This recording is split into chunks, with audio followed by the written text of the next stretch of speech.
will never find a more wretched hive of scum and villainy. We must be cautious.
Woo!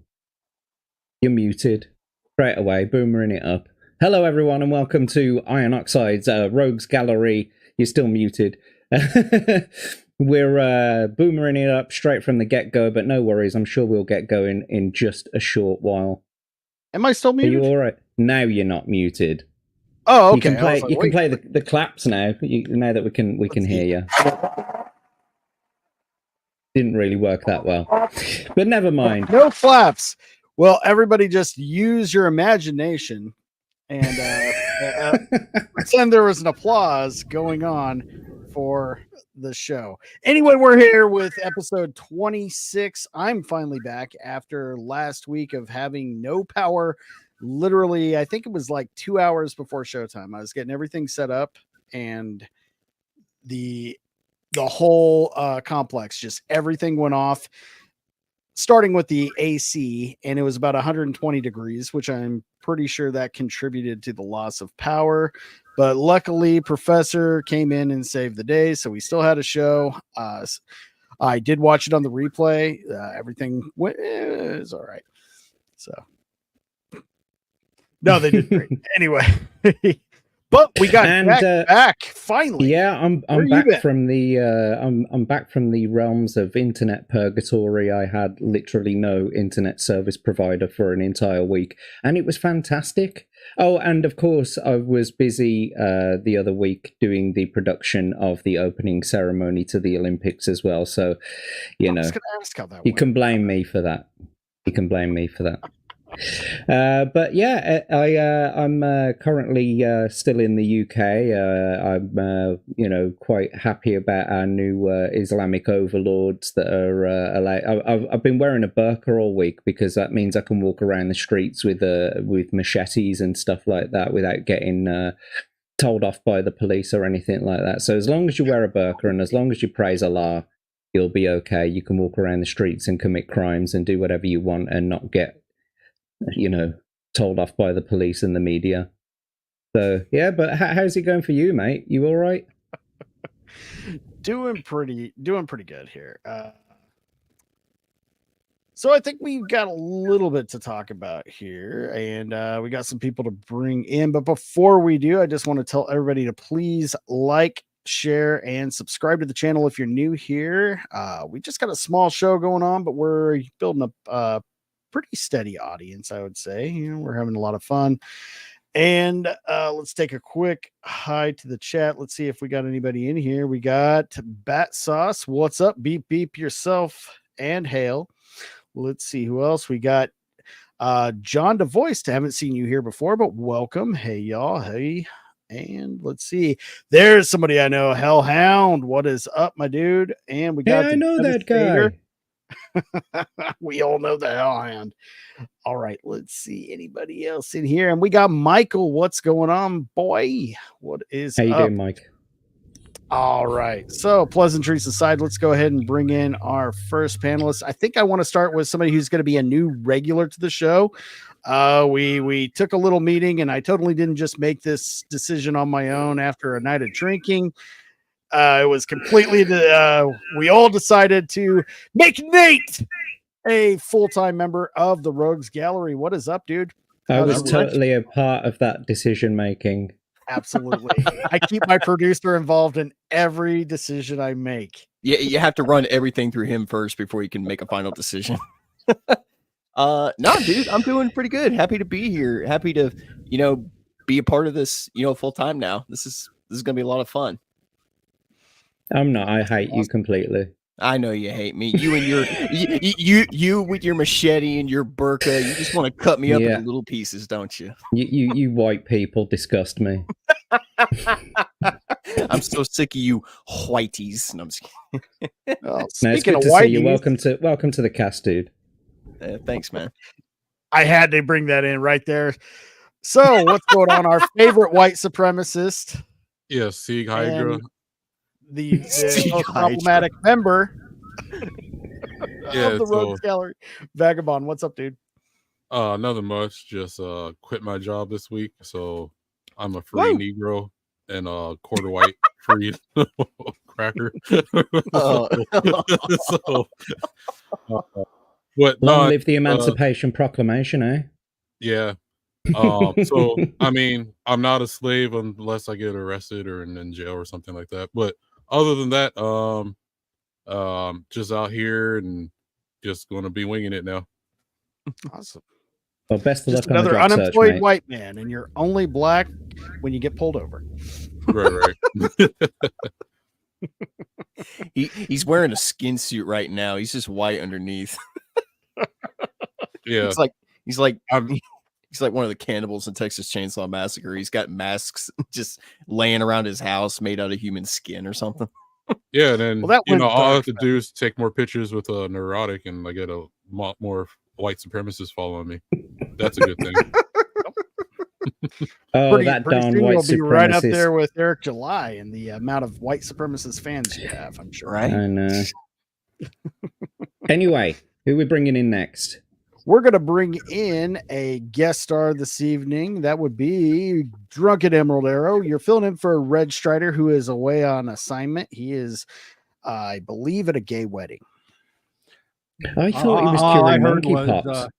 What I heard was free at last, free at last.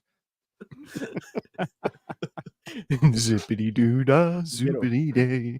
Well, it's good having you here, man, as always. And our last final panelist of this evening before we bring on our special guest is Nemesystemic. What is going on, my dude? How's it going on, guys? How's your week been? Yes.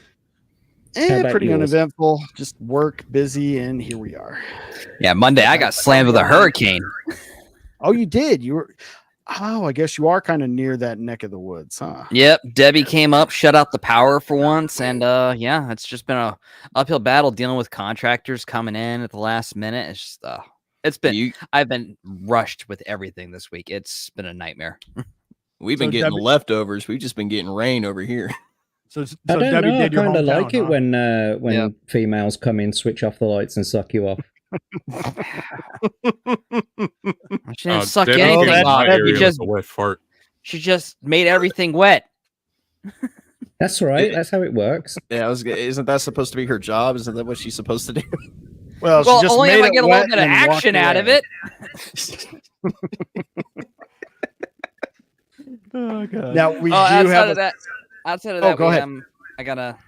Oh no, I can save it for later when we're shutting. No, down. My bad. go right ahead. Go right ahead. Go right Oh ahead. well, I'm just Cut outside of the power and trying to catch up with everything. I've got a new song in the works for the month, so that's underway. I'm writing that. It's gonna be the first one I ever do lyrics on in my entire life. So yeah, hopefully it won't suck ass. We will got it, man. definitely tell you if it sucks. I know. We'll- Yeah, best we of will luck ro- with that. We'll though, mate. probably relying tell on you you. it sucks, even if it's kind of cool or actually really cool, because we don't want you getting to, Yeah, well, you can't the have me ego get getting ahead of yourself. Nah, exactly. Got to keep you humble. So it's Dude, gonna suck no matter Taylor what. At least Swift warning writes us. music, okay? If Taylor Swift can write music, anyone can write music. Yeah, Yeah, so but I don't have remember that. boyfriends that dump me every other month.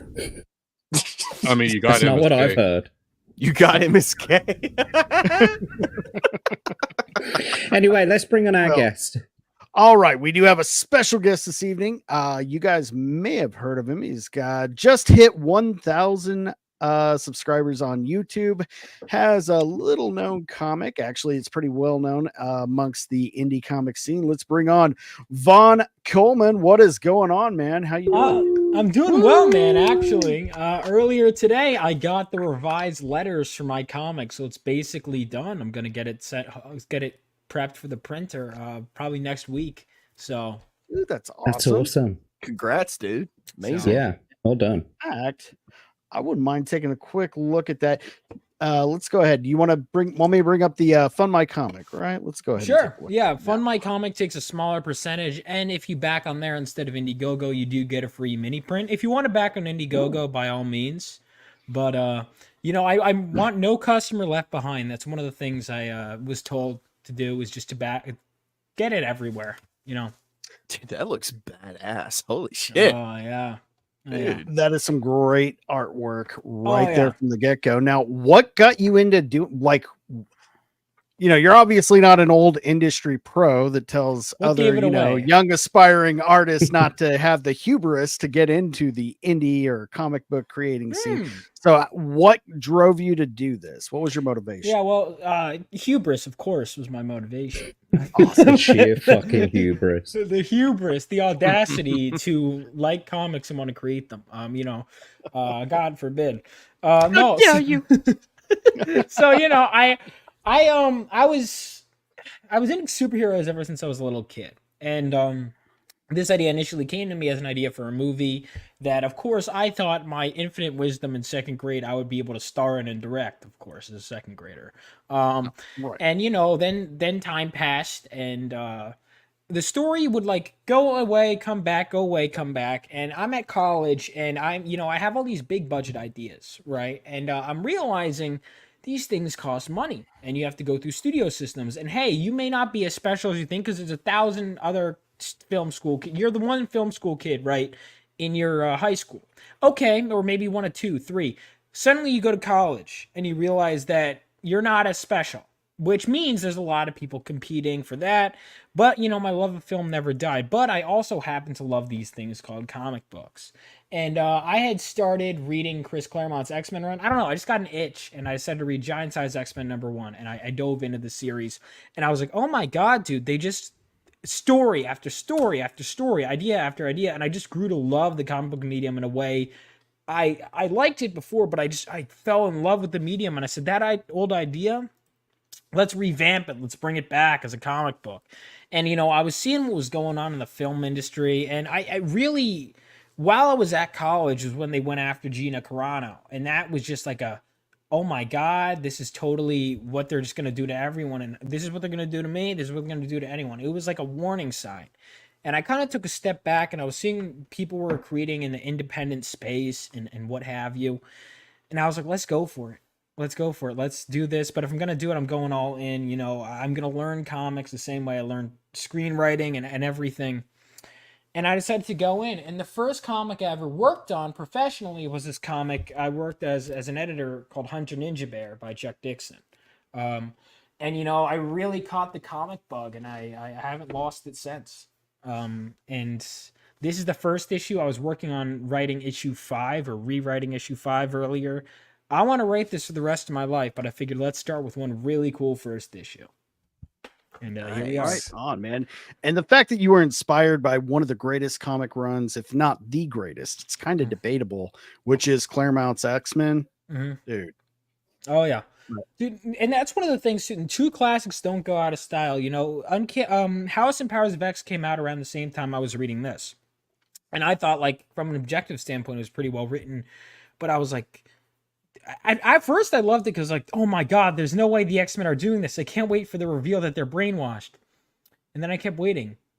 And then I was like, oh, they're just actually, like, totally out of character. Because it's one thing to see all these YouTube videos talking about how everything is crazy in comics. But it's another thing to, in earnest, go to the comic book store full of excitement and passion going, I can't wait to read about my favorite characters, and getting dick slapped. And I was like, well, I'm paying them to do this to me? Come on, this is ridiculous. And I mean, so I was like, and it shows that it was like the fact that I can relate. Fans. Yeah, and it was like the fact that I can relate to comics written decades before I was born more than what's coming out today is kind of crazy. But I mean, it also does show though that, you know, great storytelling is universal. You know, when I'm dead in the ground, I want people to still be reading my stuff. Right. Right. And you kind of hit the nail on the head, man. You said that those stories were timeless, and that's something that is definitely missing from modern comic books. Yeah. It's all about deconstructing the hero or making all of their motivations change, or retcon after retcon. We've got to identify with the villains. Exactly. Yeah, well, I did my villain like origin story issue is issue 5, where I do want you to identify with the villain, but not be like, but he's still a villain. You know, and yeah, I mean that run, and then there were some others. Frank Miller's Daredevil I read around that time period. I started reading. I haven't finished Marv Wolfman's Teen Titans. You know, I love it. Stan Lee's Spider-Man. You know, I would look to the masters that came before me to understand, because I had the movies, but I wanted to know like where they came from, and I adore the comics. You know, I really do, and I think we need to keep that spirit alive. And it's great that you mentioned deconstruction, because I always pitch my comic in an age of deconstruction. This is Phenomenova is a reconstruction and a reconstitution of the superhero genre. I really took a moment to step back at one point when I was writing. I was like, you know, what do superheroes mean? Let's boil it down to its core. What do they mean to me, and what makes them so timeless? And people say there's superhero fatigue. I fundamentally disagree with that. Because, okay, so I'm supposed to believe that for 80 years they ran and then suddenly went, like, no, that's not what happened. We didn't just suddenly get bored. No, the writing styles changed. People started implementing freaking modern messaging into it. It's like, that's not what people were looking for. They're looking for the escapism. They're looking for the hope. They're looking for the role models that instill moral values that society that day was built upon. Yeah, they started portraying what these characters used to represent. And it's because I think the writers got cynical and they started putting that into, okay, in my worst days, you know, there were times I'd write stories where I was very angry. And I remember one of those drafts, it was like right after Gina Carano got fired. And I was like, my younger self would have hated this. Why did I like this as a kid? What was my spark? And I went back to that smiling passion and I wrote it. And that doesn't mean that there's not going to be tragedy in these stories. There should be, and there has to be. But it's about rising above it, right? It's not wallowing in it. And that's why I hated when the X-Men decided, you know what? We're not coexisting with humanity. No, that's not what you're doing. You're supposed to have an impossible mission, but it's worth fighting anyway. Do you think Batman's ever going to rid Gotham City of crime? Absolutely not. No. But you root for him every time. Well, I was going to say some of the greatest stories of our generation start with tragedies. Yeah. Any generation. Yeah. No, they've really forgot what these characters stand for, what they mean, and they're just, again, like you were saying, Nemesis, they're just trying to insert current day this or that different get different points across and just use them as like a zombie platform. Exactly. For I mean, their own ideals and nothing else. Even with them having the X-Men suddenly, no longer wanted to champion the bridge between humans and mutant kind. It was like, no, they were always in spite of that. They didn't just become the freaking they didn't just suddenly become on Magneto's side and his way of thinking all of a sudden. No, it was there were times when they even had time travel introduced, and the futuristic versions are the ones that given up hope because things had gone so bad, but their present day versions rose in spite of that to fight against that future from happening, overcoming that impetus, that moment that would trigger it all.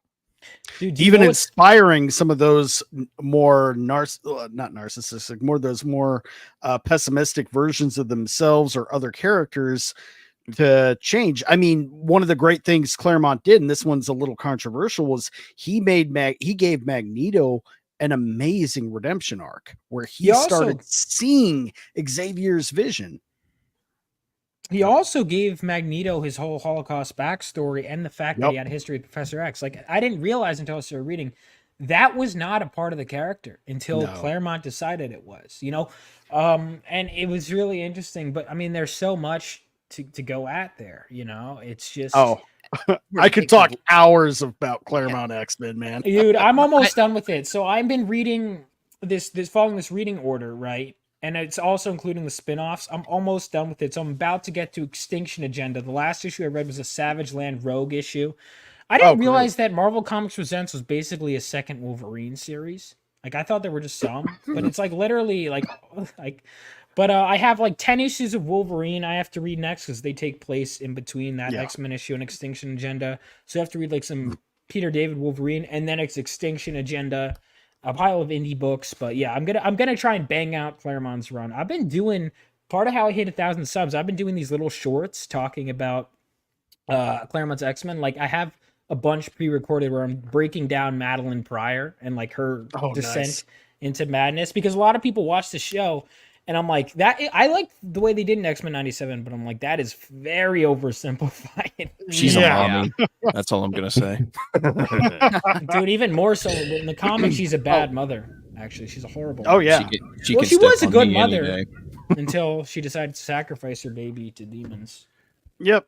Long story. Let's just say Scott wasn't getting any best dad on earth mugs anytime soon from little I'm Nate. gonna defend some stuff from that though, because I think people blow things out of proportion. Like, he did come back to his wife. He wanted to make sure Jean was alive, and then he was like, I'm sorry, Jean, I can't be with you, I have a wife. And then he came back and the house was like obliterated, and then he's like, oh. Yeah, but he was already kind of fucking off with X-Force at the time. But let's get X Factor, excuse me. Let's go ahead and take a quick look at this trailer. Let me make sure I got the volume all the way up here, and let's check out.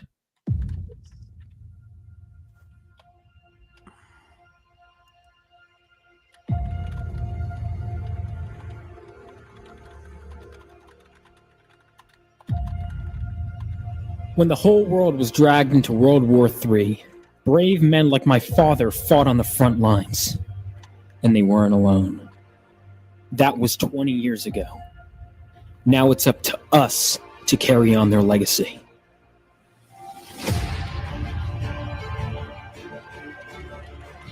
And every so often, the earth from which we come gives way for something new.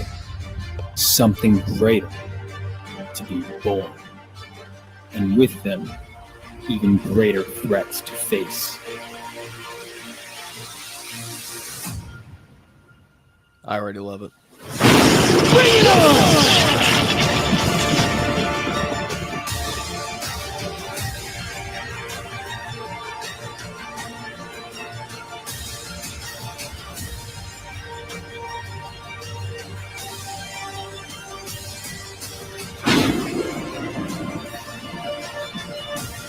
Phenomenova.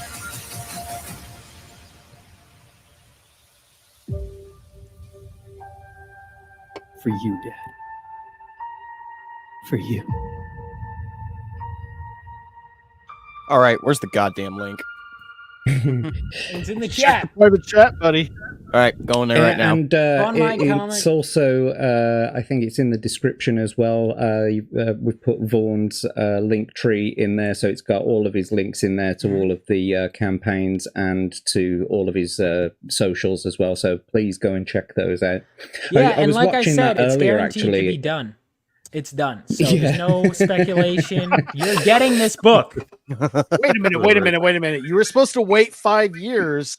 Then put out the boys first. I knew I was fucking something up. And gamble the money that's how that's smart business, you know. Yeah, Don't put out the book. Are there any indie comics guys that you just want to code and see over constantly and just delay your book even longer? I mean, that doesn't sound very appealing. You are not following the schedule. Yeah, apparently you're not allowed to walk past people's tables without saying hi to them. Otherwise, you'll get yelled at on a live stream.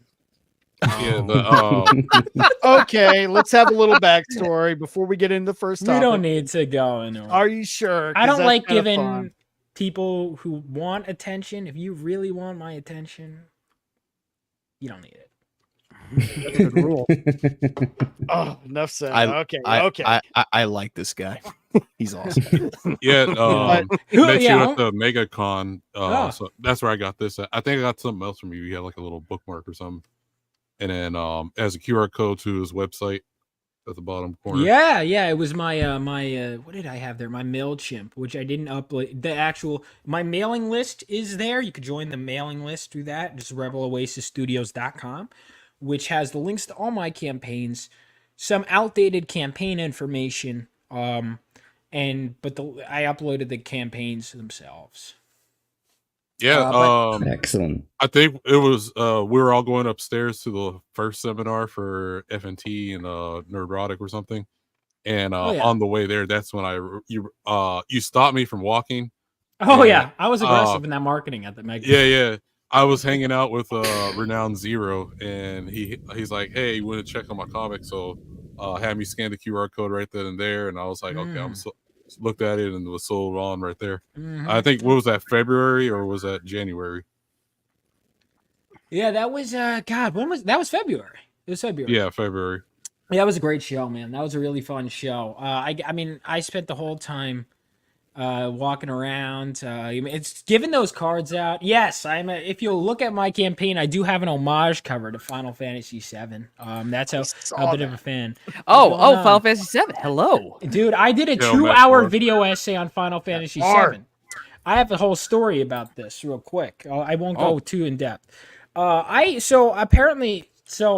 just posted. So first of all, the YouTube algorithm decided to fuck me over because I was seeing all these accounts with no subs get these crazy views on this Final Fantasy VII video essays, and I had wanted to do one anyway. I was like, fuck it, let's do it. So I wrote 49 pages, and I was like, I can't write. This is too many already, but I did. I spent like 2 months working on this video. Very proud of the video. And so YouTube barely promotes it, but on Twitter, I start posting little clips from it, little segments. And I post this one where I say something to the effect of, it's not really a matter of shipping, just understanding Cloud's character arc and how him and Tifa kind of end up together really reinforces the game's themes and whatever. So about a week or so goes by, and that's not really that much traction on the post. I'm like, okay, whatever. And then like a week passes, and these Aerith shippers start losing their shit at me, and they're like, "You asshole! You don't get the game! You piece of shit!" And they start like, they're like, "You're blocked." I'm like, "I didn't even know you. Why okay, bye." All right. Bye, Felicia. Aerith is boring. No, all right, that is not true. I love Aerith. Dirty whore mouth. First of all, I'm not part of that whole, this character, they're both good characters. I just think objectively he ends up with one. But if you disagree, that's fine. But anyway, they were so mad. Cloud was totally meant to be with Tifa, but he has to have his time with Aerith first. His time with Aerith is that is crucial to his character development and actually him discovering himself. Yes. Because Tifa was too shy and too scared, and that's she why you was needed too someone afraid of outgoing. losing him, even though her memories of past events conflicted with what was going on. I know, spoilers, but if you haven't played the game already, that's on you, folks. It's been out since 96 or 7. Older than me, man. Yeah, so I watched my video essay on my channel. It almost hit 1,000 views. But yeah, it's called Final Fantasy VII, a masterclass in storytelling. And they were like, this is just shipping propaganda. I'm like, did you even watch the video? And they were like, why didn't you talk about this? I'm like, because it's a 60-hour game and I only had 2 hours. I wish all shippers would find their Titanic. How dare we hours to talk about your opinion? And apparently it didn't. That wasn't enough. All right, I'm sorry. I'm sure it's a better video than anything Final Fantasy Union comes out with. What do you mean? They're not that bad. Sometimes they just come out with the most clickbaity junk, man. I don't think I put enough red circles in my thumbnail. I think that's why I didn't get any views. That might do it. You didn't put enough red arrows. Didn't put enough red arrows in the thumbnail. Could have put Tifa's tits in the thumbnail. That was a missed Anyway, you guys are both complete fucking dorks because everybody knows Final Fantasy VIII is the best Final Fantasy game. I'm sorry. When you have a system that encourages you to stay at level 1 to be overpowered throughout the entire thing, so just by shoving inventory system magic into every single stat, I'm sorry, I'm gonna argue with that one. Yes, it's a good game, but it does not superior to Final Fantasy VII. Yes, it does. We'll leave it at that. Moving on to the first topic of this evening. Let's go ahead and get. But before we do that, don't forget, everybody, you can like, share, subscribe, do all the things and stuff in the link to the Twitter link to this stream. If you have any memes or anything that comes up during the show, if you make any memes, because we know that there are people out there that like to make memes whilst we're streaming. If you do have any memes, just attach them to that tweet link and hashtag RG memes, and we'll show them at the end of the show if we get any. But yeah, don't forget, stick a thumb up, subscribe to the channel if you're not already subscribed, and share, comment, do all the things that make us feel all warm and fuzzy inside. Just don't stick your thumb up where the sun don't shine. I don't mind. Okay. I'm not going to stop people from living their life. Vagabond, you're the only one that just doesn't want to have a good time tonight. This way. The rest of us we're holding him hostage. That's why he's so cynical right now. and just don't take it out on Iron for the production of the opening ceremonies of the Olympic Games. I mean, that's all my doing. That's just on the producer. There it is. Oh, Jesus. Anyway, on to the first topic of the night. First topic of this evening. Let me make sure I got the right one pulled up here.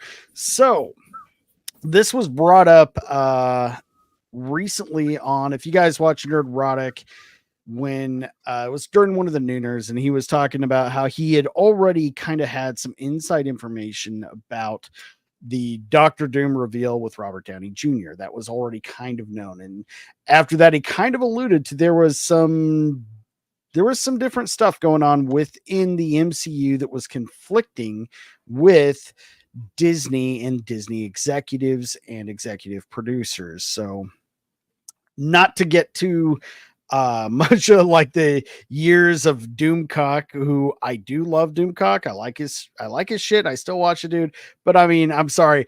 The Star Wars Civil War, that never fucking happened. It never was happening.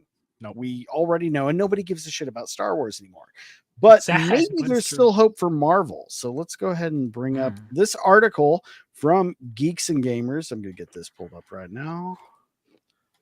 I doubt there is very much hope for Marvel, but let's give it a go anyway. I really do, but I mean, at the same time, I want there to be hope, especially after, I mean, probably seeing the most fun movie I've seen in a long time, which was Deadpool and Wolverine. Has everybody seen it here? Yes. Oh, yeah.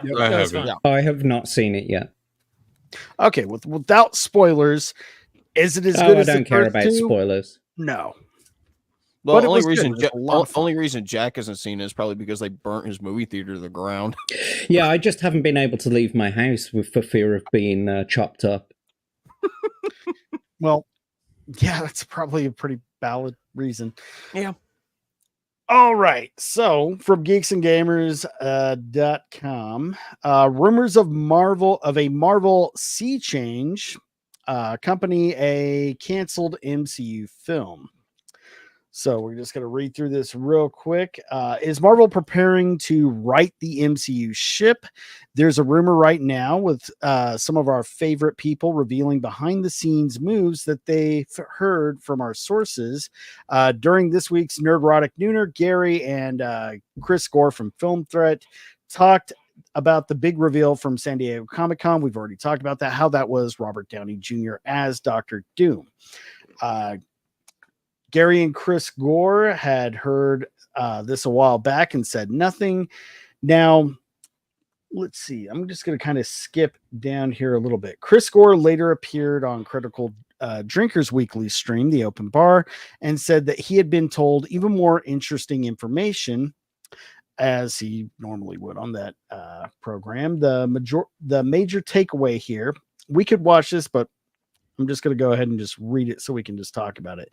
The major takeaway here is that if reports are accurate, is that Marvel is planning to drop its all new, all different. Does everybody here know what the all new, all different Marvel is and why that was even put into place to begin with? Why don't you explain it for the people in the audience who don't know? Well, that's why I'm going to ask somebody to do that for me. Anybody want to go? Did you have? I don't know exactly. I think it was going to do like a focus on all female superheroes and so that type of stuff. Sort of. So what happened, and this is shortly after Disney acquired the rights to Marvel. What they did was, that's when the all new, all different was, they took legacy characters and they basically swapped them out. And by swap, I mean that in every sense of the word. Thor was gender swapped to a female character, and the love interest Jane became the new Thor. Falcon became Captain America. Miles Morales became Spider-Man. Riri Wilson, a new original character who is just better than Tony Stark in every single possible way, except for any realm of likability and humility, became the new Iron Man and Ironheart. And you kind of see where that was going. And this is what they were doing when they were introduced these characters. It wasn't to sell comic books. This was to platform them and try to build them up so that they could move them into the cinematic universe and replace the characters that they had already established, either because the actors were aging out or just because they didn't fit what they thought was appropriate for modern times. Makes it. Vaughn, you probably know a little bit about the all new, all different. I actually wasn't really reading current comics. I was kind of fucking lucky. Well, it may have been a choice. But you know, I don't know, because I was like reading trades and stuff. But I do remember, even when I was getting into comics, that they were doing a lot of this weird stuff. I was just getting into comics and like, yeah, we're changing all of them. I'm like, I just got here. What do you? Right. And that was something that drove a lot of people crazy, because they would be taking these young, inspired minds to go see and get introduced to Thor. Yeah, I was Steve like, I want Rogers, Captain America, Iron Man for the first time. And you go to your local comic shop and, okay, here's a Captain America book. Wait, that's Falcon. I saw him in the movie. That's not Captain America. Thor's a chick. No. Oh, but it's a mantle. No, that's his fucking name. Or I'd be like name. Discovering these characters through, like, because the thing is, you learn about video games, like Injustice, my first YouTube video, god awful video, but with 11 years ago, I was speculating Injustice, and it was a god awful. I used to make god awful Injustice videos, but anyway. You know, I was in 7th grade, but we'd be speculating what characters, and that would introduce me, because people would talk about these characters that I never heard of, and I'd Google them. And I remember I'd like learn about characters like Power Girl, and I'd be like, "Oh, that's cool," and they covered her up. What? Mm-hmm. Okay, I just learned about it, and then I'd be like, "Oh, there we go." And it just kills enthusiasm. It's like, create new characters all you want. You want an example of a great example of like diversity? New Mutants, dude. They had that original lineup. It was Karma, who was lesbian and Vietnamese. You had Rain, who was Scottish. You had the Southerner. You had who was Cannonball. You had the Black Brazilian, who was Sunspot, and you had wait, why am I blanking on the fifth one? This is gonna drive me crazy. Oh, Danny Moonstar, who's Native American. Never felt like it was just a ploy because they all had great characters. That is how you do it. And then it just feels like for example, they were saying, "Oh, what if we just make her Wolverine?" And it's like X-23 as Wolverine, and it's like it just feels like it's spite driven. Like well, because it is. Yeah, and it feels the like other it is. problem is they took characters that already had, some of them already had two great legs to stand on their own, like Falcon, like X-23, and decided to water them down by giving them the hand-me-downs of the characters that came before them. It made no sense, and it was really insulting. Instead of just giving them a great solo run or a story on their own, anything else. Well, didn't DC just do this with the Penguin as well? Oh Yeah, God! that If female penguin. Yeah, I am saw so that. glad you guys talked about that fucking Batman, not Batman cartoon last week. The because I Amazon. would've gotten so angry through that whole thing. That is, it's the Black Barbara Gordon and massive shouldered lesbian Renee Montoya series. I have no interest in watching that more than I've already suffered. Batman and his DEI racially charged friends. Jesus Christ, dude, we tore that show a new ass. Like, oh my God, I don't know what the hell they were thinking. Well, and that's another thing. They're acting like diversity is this new invention that's never been done before. And you brought it up perfectly. When did that New Mutants run came out that they did it fucking perfectly? That was what, 82?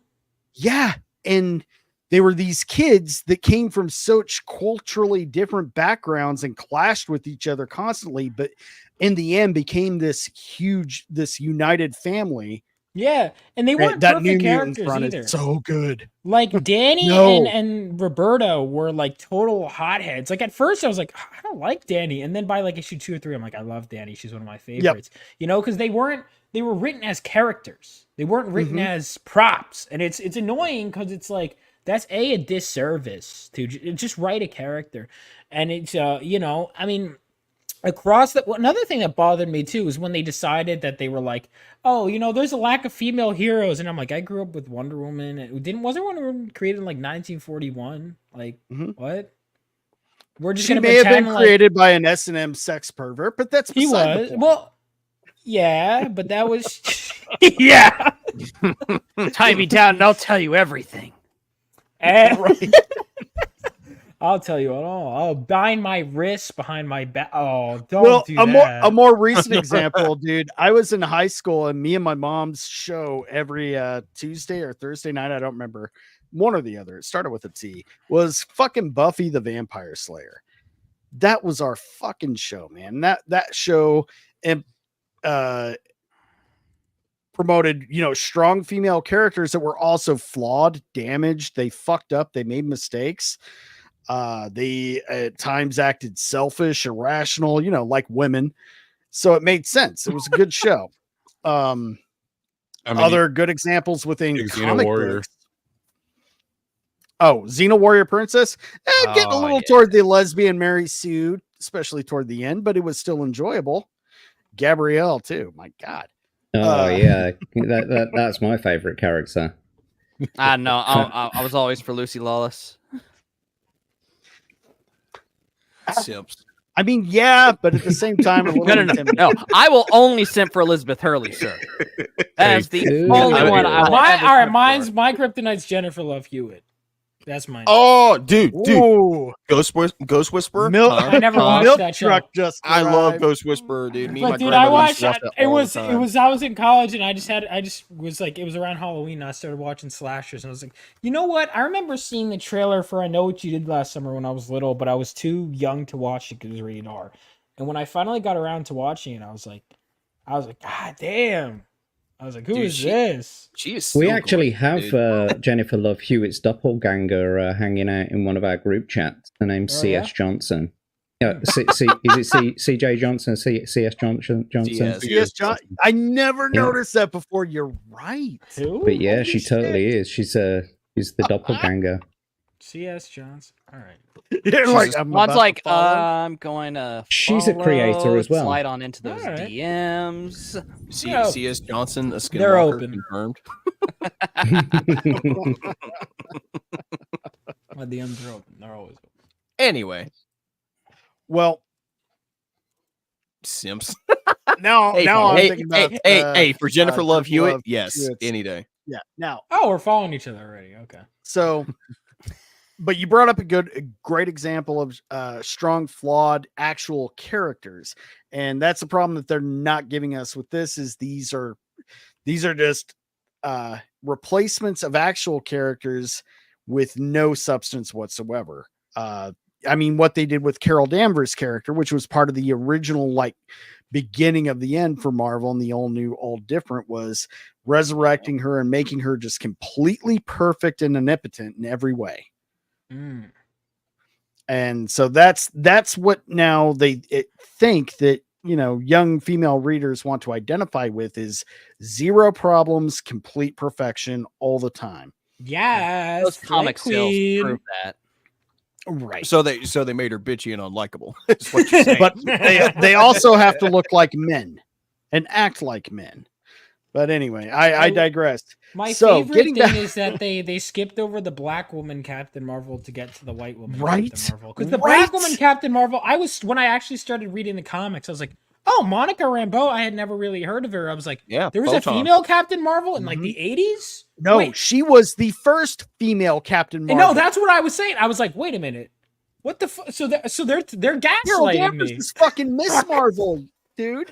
No, that I knew, but I didn't know there was a female. I was like, wait a minute, you're telling me they just brushed aside the black woman who came Right. first to put the white woman in the bathroom? Because they didn't think I was they like, could what? make a movie where they could have easily made Carol Danvers' character this sidekick to the OG Captain Marvel, who would have been Monica Rambeau, and then led into her daughter, who would become Photon and then become her side. They could have been a good segue if they had good writers, but Or they read don't, the which is comics. why these rumors are coming out that, let's see, getting back to it, to that end, according to Chris Gore, they've gotten rid of their activist producers and other employees, and they're planning a multiverse induced reboot that will return the MCU to its more traditional roots.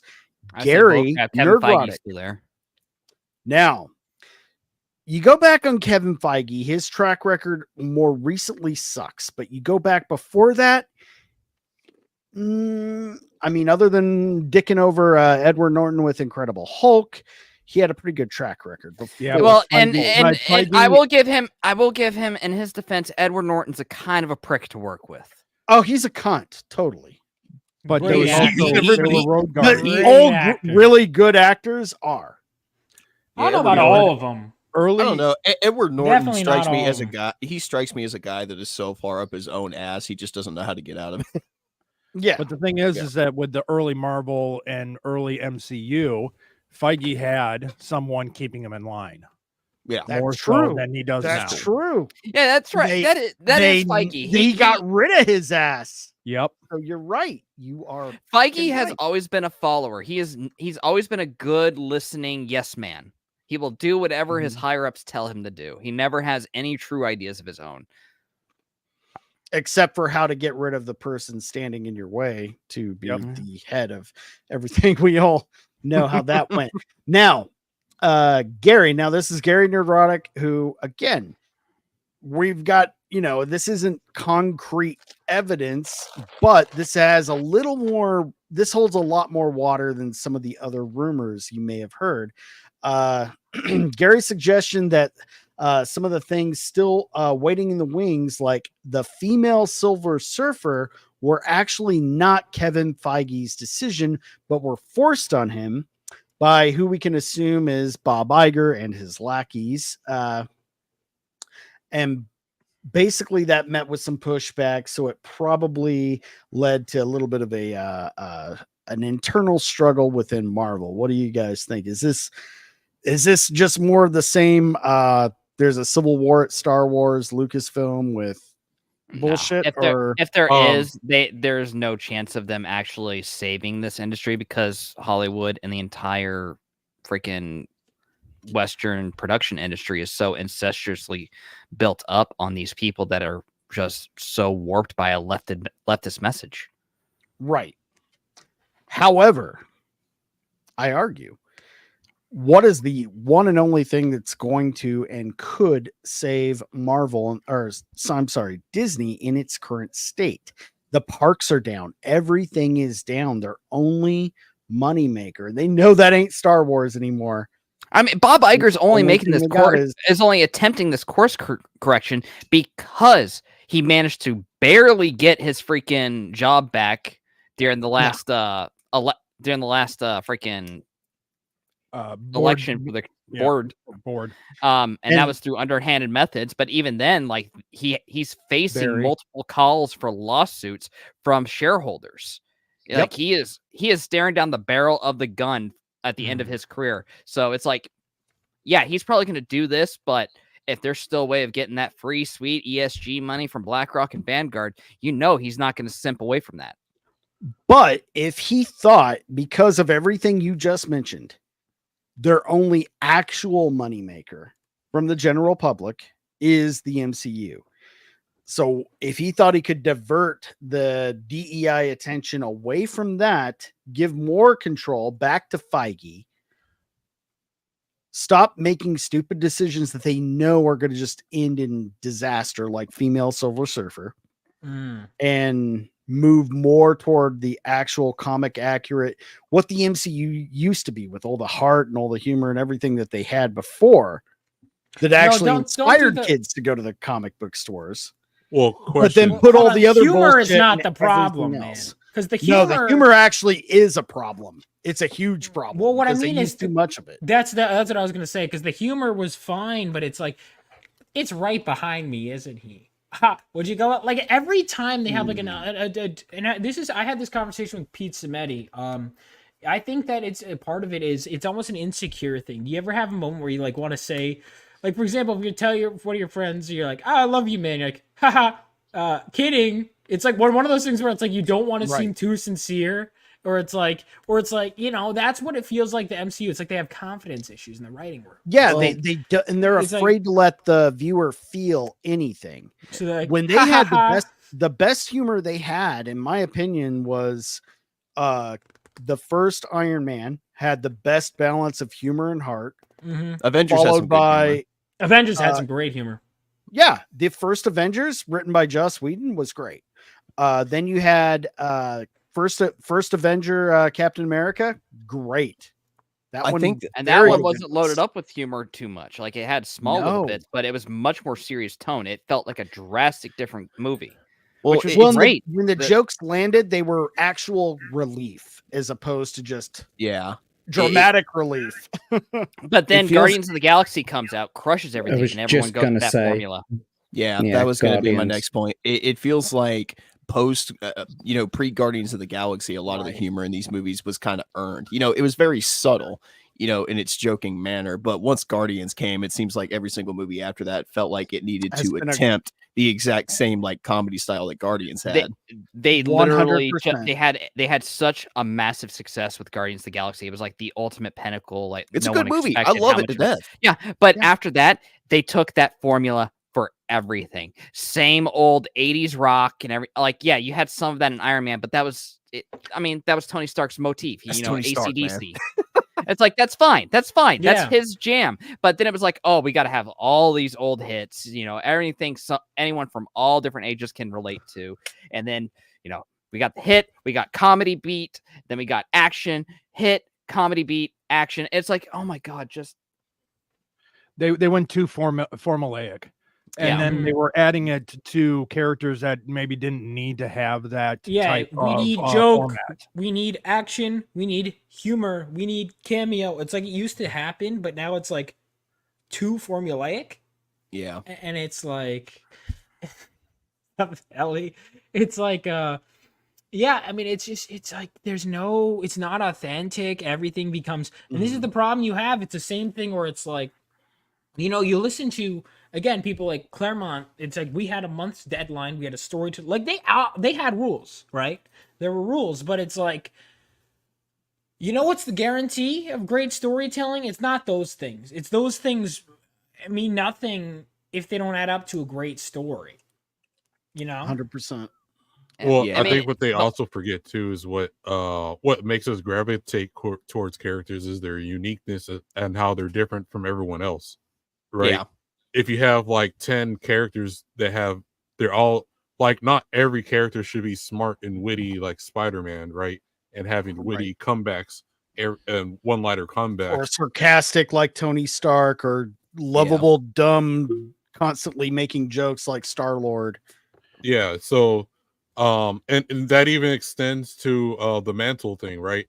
And why a lot of us don't like the mantle is because we like Superman and stuff for their uniqueness, because they're supposed to be better than everyone else at some certain aspect of them, and it should not be an equivalent to them.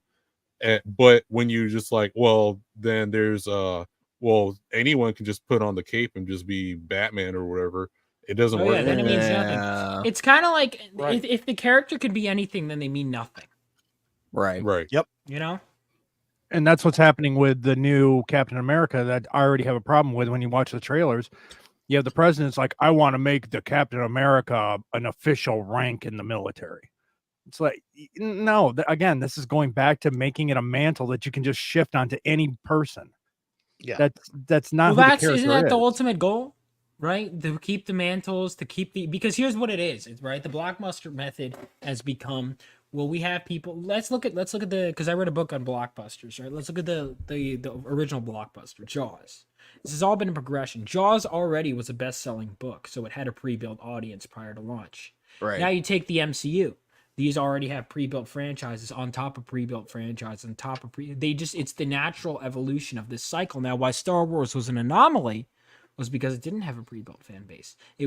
George Lucas was not some big name director. None of them were big name actors. And that was what made that such an anomaly. But now Star Wars fits the blockbuster method, fits the blockbuster formula in the sense that it now is a franchise like that. Marvel already was set up to be a franchise like that, and now normies love it. Now any franchise, because it's built into the Marvel MCU base, I should say, not even just the Marvel base, the MCU base, that's where it comes from. It was a natural progression. It's, and because of that, people will have that brand recognition. So there are always eyes on you, whether they hate the idea or not.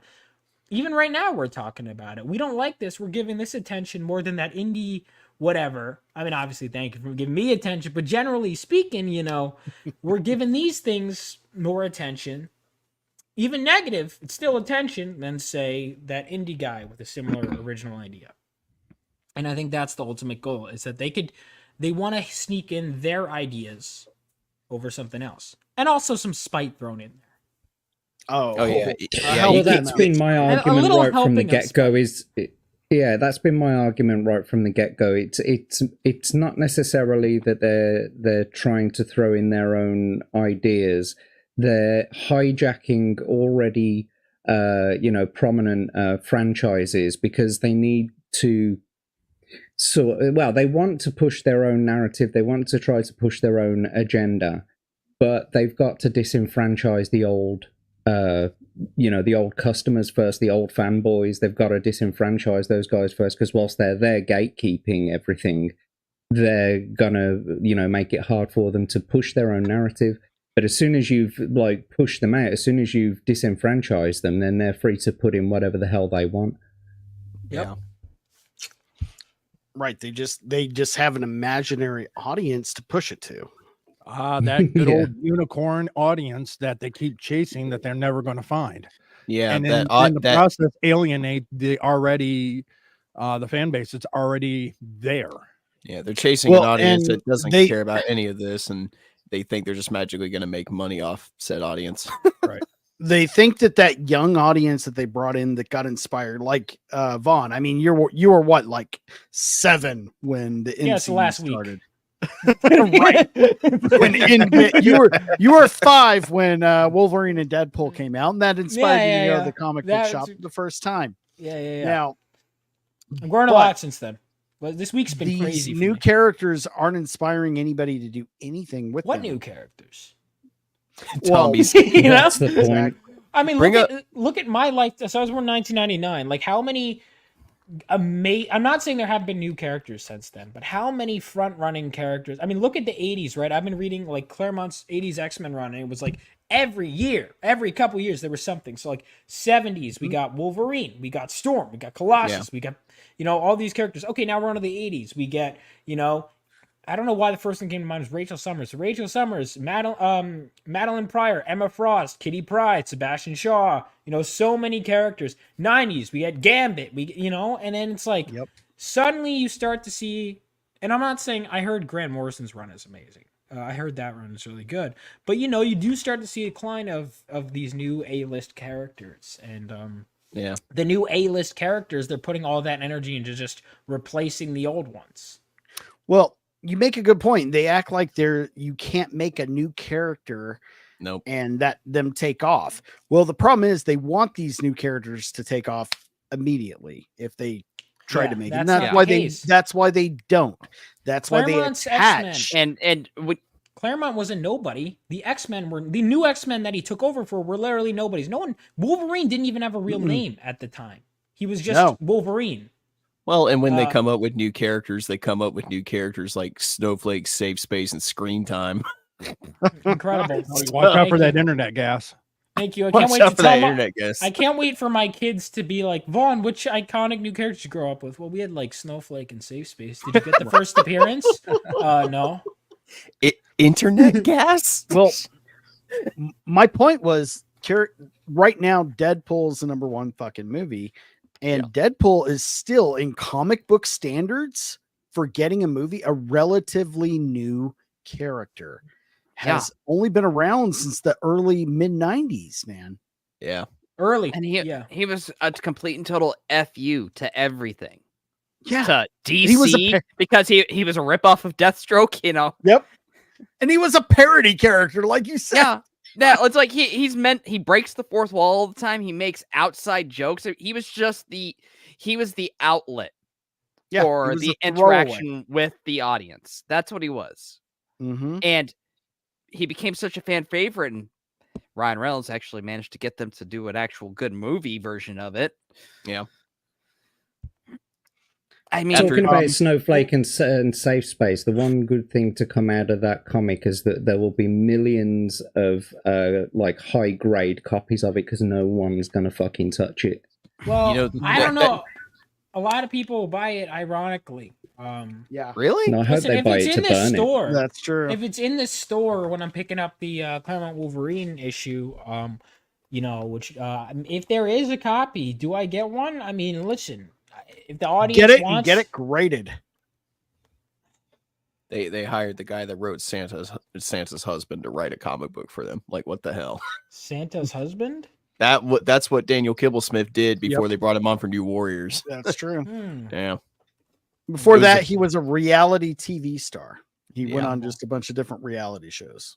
Oh my goodness. Worst Cooks in America, something like. He was kind of just chasing clout, kind of like Alex Stein. God bless him. We love Alex Stein, but the same thing. Yeah, I mean, it could only work if it was like a parody of like modern society or whatever. If it wasn't taking itself so seriously, then maybe the New Warriors could work out. Mr. and Mr. Claw. No, you got a point there. If it was a comedy book and I'm in just that watching light where they were his body in real time. If they were all Santa's Husband is a children's book written by Daniel Kibblesmith and illustrated by Ashley Perriman. Okay, this is great. Thank you guys for this. Really changed my life. We're here to educate the young man.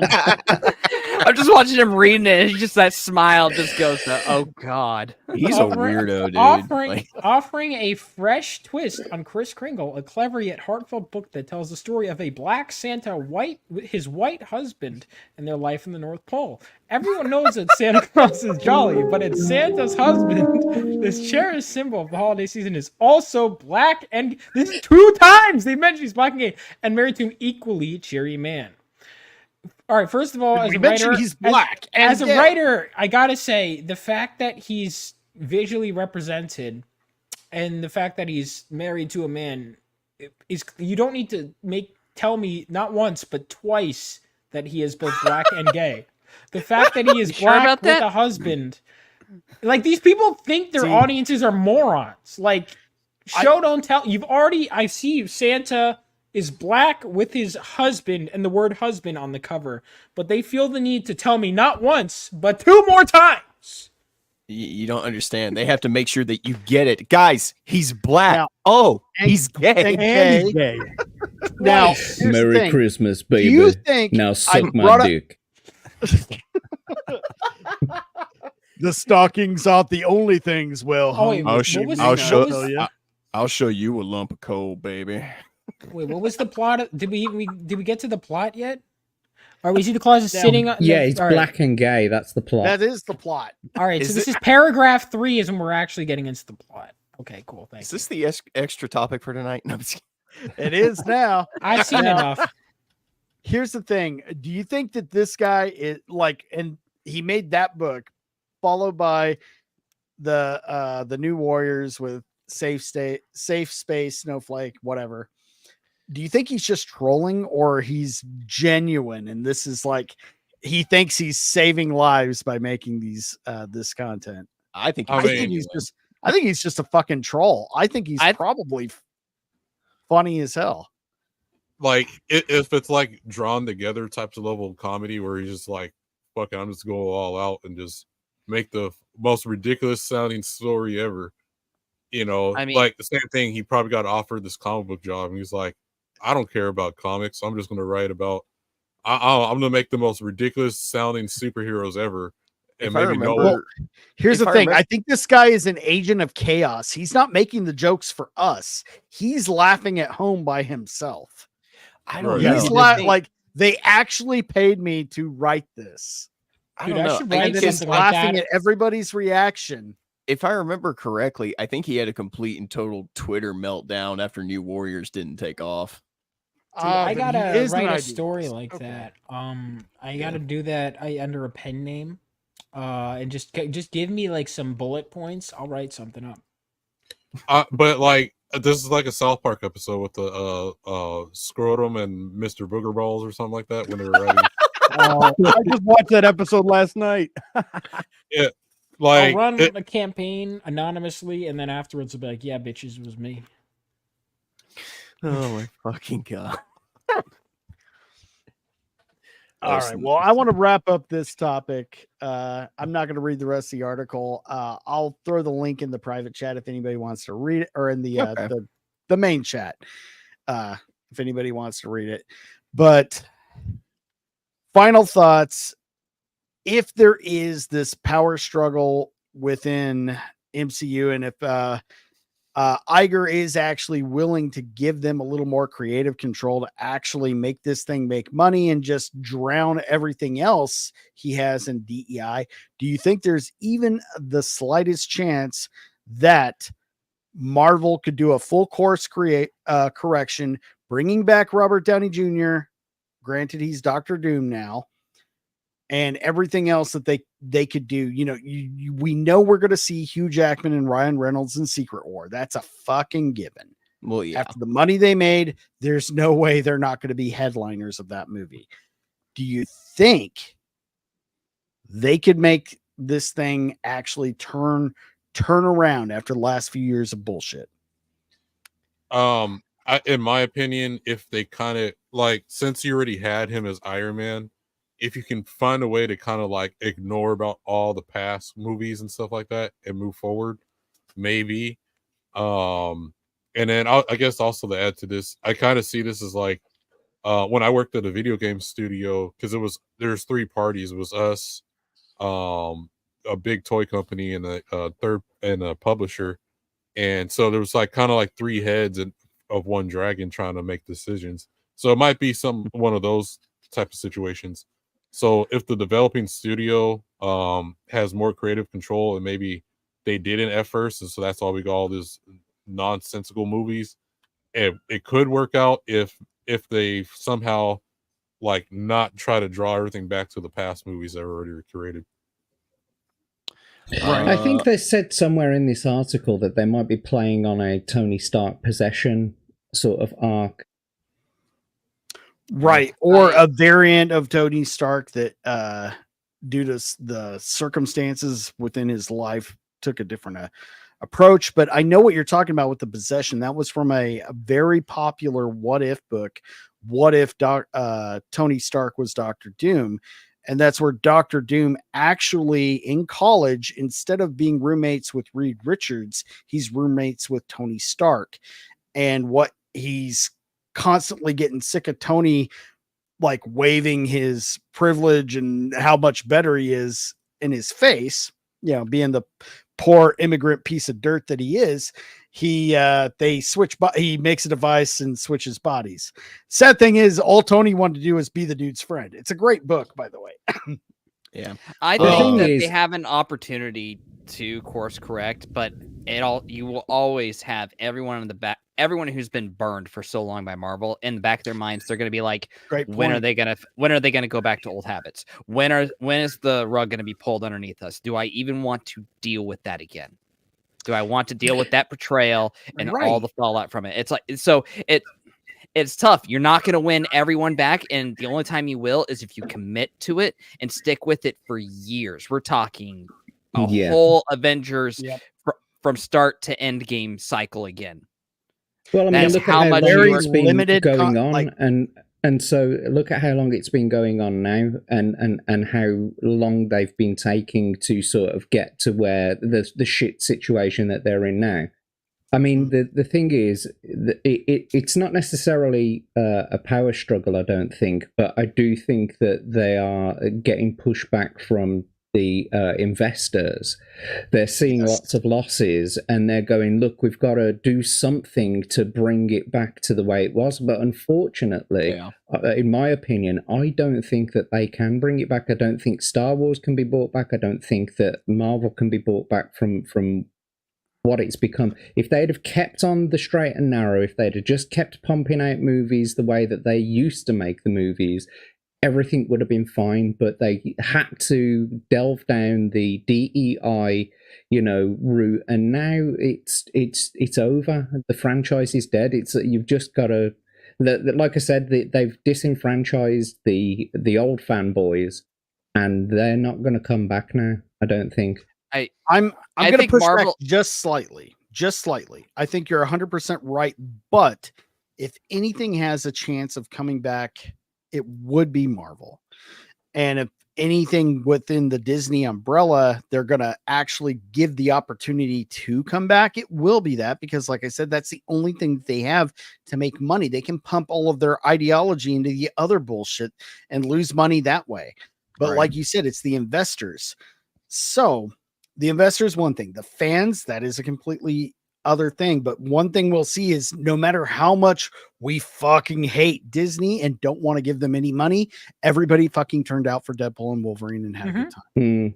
And also, I will say that there is hope, because I know that there's a few others on the panel as well that really enjoyed X-Men 97. Oh, I loved it. I certainly did. Well, I loved it, and Bo DeMaio is awesome. Like, I got the privilege of talking to him. Really nice Really? Yeah, you fucking did. Diabolical Souls Studios. If you go watch, we're going to review the finale next Tuesday. Subscribe to his channel if you haven't already, but we've been reviewing it every Tuesday. And our first Tuesday, he popped by and just hung out with us for an hour. He's just a genuine big fan. Nice guy. What is he going to come back? I mean, why did they fire him? This is the thing. All of us bigots that, apparently, hey, we want the gay black flamboyant gay black man to come Well, back and he kind of mentioned that X-Men. he was like, yeah, he said I would have been totally with you guys when I heard the announcement too. He's like, but the thing is, he's a genuine dyed in the wool fan, and he goes, he puts the characters first. He's a huge comic book nerd, you know, and it was awesome. Wait, a gay black man, is he Santa? No, he's Santa's husband. Oh wait, no, wait, was Santa? Right, he is Santa. Once again, goes to show you. Santa's Just black in the all story. all I know is Master Hobo. It's impossible for Cloud to actually be. You can actually see him in a gay relationship because it's been proven in front of the Italian Senate a year ago with Cloud smashing Tifa on a and Zoom call. Dude, that was wild. Dude, I haven't seen That was crazy. Yet. The I haven't fact seen that they that all had footage yet. poker faces while it was going on. It's like, oh, these motherfuckers don't want to be the first one to start making any motion because they don't want to be out as people who have seen it. I haven't seen that video yet, but I've heard about it. Oh, that's nuts. I'm sure the Aerith fans got got really upset by that. That's not canon. Look, I can't say that like I wouldn't want to. I wouldn't want to see Cloud smashing Aerith because she's dead. That'd be necrophilia, homies. Well, while she was still alive, presumably would be the circumstances in which that. Yeah, they probably got it on the gondola ride at Gold Saucer. I mean, just bust out a quickie real quick on date night. To answer, anyone got any final thoughts on this this topic? I do. Kind of like Vaughn was saying, show, don't tell. You can sit here and tell me over and over again, oh, we're rebuilding from the ground up. Oh, we're going back and course correcting and, trying to get everything back on track. Until you start showing me, if you start putting the proof right in front of my face that shows me you're trying to do right by the fans and trying to course correct and trying to, do the right thing, I'm kind of in that vein of, kind of like Jack said, well, when is the rug going to be pulled out from under us again? Right. Because right now, I mean, yeah, Deadpool and Wolverine's a massive success. It's about to break $1 billion at the box office. And, it's just a fun, genuine film. It brought a lot of people back to those good old days of Marvel where you could just, you just enjoy the film. You're not worried about all this DEI bullshit that they've kind of sprinkled in throughout all their films. So, like I said, until they really start to show that they're being genuine about this, I'm still on the fence about it. I hope they stay true to their word, but it's just hard to tell at this point. You make a good point because they've got a problem because they have so many projects lined up for release that already fall in line with that old model. Yeah. So where's their course correction going to be? Fantastic Four? Are they going to reshoot and I wouldn't even say Fantastic Four, or at least the rumor is they're going to cast a actual Silver Surfer along with Girl Silver Surfer. Are you implying that the girl one isn't real? I am because she's not, because other than a fucking was it a What If book or just a Marvel Presents book with one shot? Their Girl Silver Surfer is not a fucking thing. I couldn't even name a person that even knew who she was until they started talking about putting her in the movie. I didn't even know she was a thing until they started talking about putting her in the movie. Yeah. No one knew Riri Wilson was a thing either until Riri Williams, by the way, Iron. I don't care, dude. I don't fucking care. Well, I know some jackass on the internet is gonna care, so I figured I'd correct you before they lose their fucking minds. I'll call her Riri Watermelon. How about that? I'm in agreement with you, Iron. I don't have high hopes of them turning this around because they've shown their ineptitude for practically an entire decade now. But Marvel is the only franchise that has the capacity to turn around. And because we won't see it happen to Star Wars, because Kathleen Kennedy has already stated she's not going to leave until she has a win. When is she going to ever have a fucking win? She's not going to. And then who's going to take her place? Filoni. By the way, guys, when you back Phenomenova, just know I am immediately going to swap out the main character with a female lesbian. Black female lesbian. So, yeah, I was gonna say, Vaughn, your character being blonde and blue-eyed is very problematic. Well, that's why I'm killing him off brutally in issue 2, opening scene, right, and having him replaced by. And if you don't back it, There will be consequences. As he's Yeah, defeated, he Is says, back to Is the this race. new character also going to be in a wheelchair? Please tell Ah, me. shit. All right, I got to rewrite the script, guys. Whatever you do, don't tell Tiny about that. You know what? Just give her diabetes and a crutch. It's fine. Oh yeah. Tiny Tim. Are you implying that they're interchangeable, dude? Why not? You know what? I think. Look, she only busts out the wheelchair for shopping days. Oh, What dear is this? God. This fucking All right. shit. Moving on to the next topic. Now, this one hits close to home, literally. A lot of you guys may know about the Salty Nerd podcast. Great group of guys, and they are so fucking accommodating whenever anybody comes to town. They've hosted Friday Night Tights. They've hosted Ball Busters. They've hosted Vets Talking. They've hosted Skinemax. Well, all of that was the same night. It doesn't matter. They've hosted Shagsworth. They're just really just genuine fucking dudes doing a good thing here in my hometown of Las Vegas, Nevada. And well, they were broken into just a few nights ago. Again? And they're getting, well, the first time, I believe. They're and no, they've been robbed before. Oh, this is the second more. time. These guys This went is- through a wall and through the next door in order to get there. Well, let's check it out.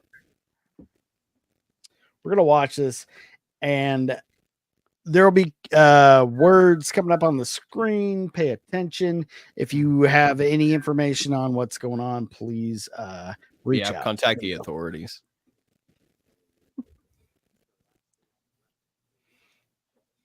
They knew exactly which one they were going for. Yeah.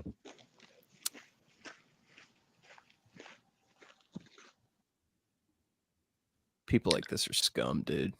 They're tweakers. I can automatically, for some reason, my as a former tweaker, your tweaker radar is honed. Like Look at his eyes, man. I know. You're a tweaker too, or was? When you piss me off, yeah. Well, first of all, they hit the camera, right? They stared into the camera as they hit it, like they knew they were caught. Correct? I've never. Yeah, met that's the thief. tweaker mindset. They don't know or care, Mm. and you have to stare deeply into everything you're looking at, like just bug-eyed. It's I've never met an honest thief. I hate thieves with a passion. Wow. Yeah, Stunning I really and do. brave. You know, I think crime is bad, guys. I'm taking a firm stance against it on air. Shit like this is why I support vigilante justice in a way. I do too. I really, and the fact that we live in this town and with everything that goes on, and I know they're not doing anything to prevent things like this. Well, the police can't. Sometimes the police also Look at can't this. be This there all the time. So, This motherfucker comes in through the wall. He busted through the wall. oh my god, Come on, buddy. Grab some stuff. Grab some stuff. You fucking cunt. you pieces of shit, dude. I hope they get hit by a bus or something. Oh, they got the masks on now. Those headphones, like, what are you gonna sell those headphones for? Like $5 a pop or something? Well, look at the way they're ripping the monitors out. They're fucking everything up. They're not. True TV it's presents. valuable. I didn't even grab the expensive monitor. No. Right. True Or any TV of the presents the world's dumbest criminals. Well, they That's couldn't all they figure out how to took? take the mics off the stand. They were too impatient. This guy thought he could outrun the law, and did. Tonight And a on Coke. Most Shocking. And a Coke. How desperate do you have to be to go through the fucking wall? Like, Holy shit. Iron's right. Tweakers be doing some crazy shit, man. I need to defend against something like this. Look at that. Guard dog. Well, I was And going to say, my you want to have favorite some element on the guard periodic table. It's all just me. Look at this fucking guy. Here he is. Is that just a cigarette in his mouth? What is that? Yeah. Yeah, It's it looks like it. cigarette. So have they Yeah. identified these guys, or are they still on the loose? No, they're still on the loose. Of course. That fucking The, liberal the shithole. horrible thing is that California. it has Investigate. happened to them before, and like they keep getting targeted by the look of it. You know what I mean? So I wonder if it was the same people. Maybe. I would assume so, or at least within the same little circle of tweaker friends. Well, here's the thing though, that bugs me. They knew specifically to target them that they would have stuff in there. Yep. So it has to be someone they know personally. In my opinion, that either whoever orchestrated this sent Tweedledee and Tweedledum to there, or because Tweaker D and Tweaker Dumb. Tweaker D and Dumb. And the only reason I said this is out of all the buildings in that lot, right? They specifically chose that one, and Right. And as we could see, there's no glass windows or nothing like that. They knew specifically the target there. Someone sent them there, probably whoever did it before. That's my guess. Is it has to be someone they know closely. That was kind of my first thought too, because they didn't just take; they also destroyed intentionally. I mean, they took the knife and sliced the padding that's used to like muffle the sound. Yeah, for some soundproofing. reason, you know. Yeah, the soundproofing. Like, why would you do that? That's personal. Well, and I the think, fact that they knew that there was stuff in there. How would you know unless you knew somebody? So maybe They literally tunneled through a wall to get to that specific one. I'll tell you, this you is don't my put in that theory. effort. What the tunnel through the wall is, someone they know knows about the alarm, right? So if you open the door, there's probably a door alarm. When the two parts get separated, the alarm goes off. So to defeat that, they decided to go through the wall. So they knew about the security system. They knew, hey, let's take out the cameras or whatever. They knew to walk away, come back, because the security guard was. It has to be someone they know personally, and that's the saddest part about the whole thing. Look at this guy. He's got them Chihuahua eyes, dude. he's. I've told you what those eyes right are. now. Oh, I know. Those Yeah, I are the understand eyes of methamphetamine. Someone, I believe, someone paid them to do that because the reason why they went through the wall was to try to avoid the alarm. They still set it off, so if the alarm didn't go off, they probably would have done more damage and taken more. Hobo just said it should be easy to find these guys since they didn't even bother hiding their faces. Well, if you live in the liberal shithole that's California, that's kind of hard. This is Vegas. This is Las Vegas, Nevada. However, you are correct. Have you ever been to very hard because this is a very densely populated city with a lot of shit like this, and we've had break-ins in our home, our cars. This is just gonna be marked as petty crime. Well, not that. It's just okay. Like there were 3 to 5 hour drive to whatever part of California if they do live, if they're not even actually in Vegas, right? Right. So like I said, it's I hate to say this, but it has to be someone on an inside job that knows about their security system, knows that they have an alarm. Why else would they try to go through the wall when it probably would have been easier to go through a door because they probably knew about an alarm. That doesn't even have to be somebody that they know, like personally, like, oh my God, it's one of their friends. It could be, you're 100% right. But it could be something as simple as somebody that works within that building and just knows what they have in there. It's just a prank, bro. It's just a prank. Oh, just a joke. We only broke through your wall and stole all your shit. It's just a prank. Well, next time I'm walking around Vegas, I better not run into these two. That's all I have to say. Yeah, it sucks because I mean, is that all they took? Was the 2 monitors, or did they take more stuff? It looked like monitors, a few headphones. Yeah. Well, the reason why what you saw them take on the video is what they took.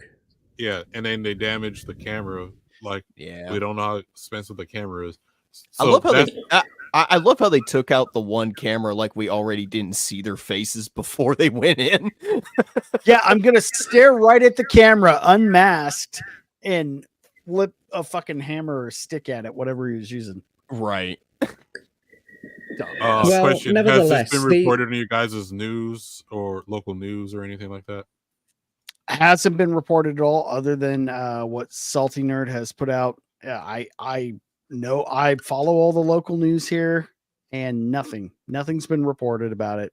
Of course It's not. a nothing burger. Because they just see according it, as said earlier, they would just see that as, well, it's the part of living in a city, and these things happen, and it's unfortunately, it is a big deal, but for them, it's no big deal. Minor property damage, a couple $1,000s, and that's the problem. Is that insurance companies are already running into a problem where they're not being able to pay out if you even can afford to have insurance, because of all of these break-ins. Everyone making these claims to, especially if a place gets broken into multiple times, your insurance rate is either going to be extreme, or they're just going to say, we cannot insure you.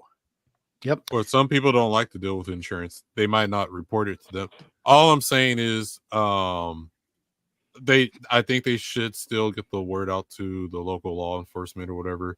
Oh yeah. But at the same time, I think they need to be more leery who they let in their building or whatnot, because it seemed like it was very targeted. Well, the thing is, even if this doesn't make mainstream news, I feel like this video just getting around, enough people are going to see it to where eventually these guys are going to slip up and somebody's going to recognize them. So I still think it's only a matter of time until they get caught. I don't know. Well, the links are in the not get solved. The links are in the chat there, so please go and share it as much as you can on Twitter. If you feel like being generous, you can go to them and help them out directly, monetarily. Just follow their links. And if you have any information, then please get in touch with law enforcement yourself and let them know who these people are, if you recognize them. So yeah. Jay and Silent Bob. Actually, the first thing I thought was Skinny Pete and that other fucking tweaker from Breaking Bad. Oh, okay. No, yeah, you're right. Pete and, you're right. Which one? There's Badger and there's Badger and Skinny Pete. Yeah, and Combo is the third one. Hey, honey, you ever have Combo went out like a G though. He did. He got Combos. He's like, he gets the shot through the thing, and he's like the big boy. I think he's holding. The way that one guy Shot looked, by a 9-year-old. Yeah, Tomas. The way that one guy looked, I kind of half expected him to look at the camera and go, "Hey, baby, you ever have your asshole licked by a fat man in an overcoat?" Do you get that a lot? Well, we're gonna get to the last main topic of tonight. One that hopefully, now this is one I'm having a little bit of difficulty understanding because I am clinically and like retarded. I am on social what's it called? Where they help you out, the thing. Well, so you can get your retard card from retard pass from Ricky Berwick now from Sticker. Right, I need that. So Ricky, but anyway, awesome, dude. Love him. Here's the thing. So we've all everybody saw the thread that went out what was it, last week about Nerdrotic? God, jeez. So here's the thing. A thread went out from a relatively unknown Twitter account. And it blew the fuck up almost suspiciously. Of course it did. And basically nothing new was said in this thread. It was all kind of the same stacked insults that they've been saying since The Last Jedi came out, when channels like Nerdrotic really took off, when people started noticing things, talking about it, so that everybody knew we're not all crazy here. And then the actual crazy one said, well, you are crazy. You're just racist. So here we go. Before you start, go ahead. Before you start, because this one's already been determined we're about to cover this one, but almost looks like another coordinated campaign attack also against Drinker. Absolutely. And that's actually brought up in this article. Now, are you guys familiar with how these bot attacks work. We're going to get into it a little bit of detail. This is where I'm kind of struggling to understand, you know, who's got the most tech savvy. Jack's gone. He would have had it, but I can probably piece it together, but I don't know anything about this. okay. Well, we'll just kind of dive in and see what everybody knows and doesn't know. So, social media investigator determines, and by the way, that social media investigator was master of TDS. If you're not already following him and subscribed to their channel, I will post the links before this show is over because they put out some great content, and man, they have an autistic attention to detail that I could never even comprehend. So, social media investigator determines attack on Nerdrotic YouTube channel was part of a coordinated campaign. So we'll just go ahead and get into the article. This is from that Park Place. The Nerdrotic channel on YouTube is one of the larger pop culture I can't say that word. Pontificators. Profinticators on the web. Thank you. Jesus, excuse me. The commentary is enjoyed by a wide variety of viewers, but not everyone is happy about that. A post from a mostly obscure X account went viral recently and was none too happy with Gary, the man whose voice you hear when you watch Nerdrotic's videos. And this is the person, Grayson. I had never fucking heard of this person before. Minute Nerd News. I like how they put that in there so it actually makes it look like beforehand it was a much larger account than it actually was. And this was the thread in question. Nerdrotic is a piece of shit, and we've allowed to operate amongst us for too long a thread.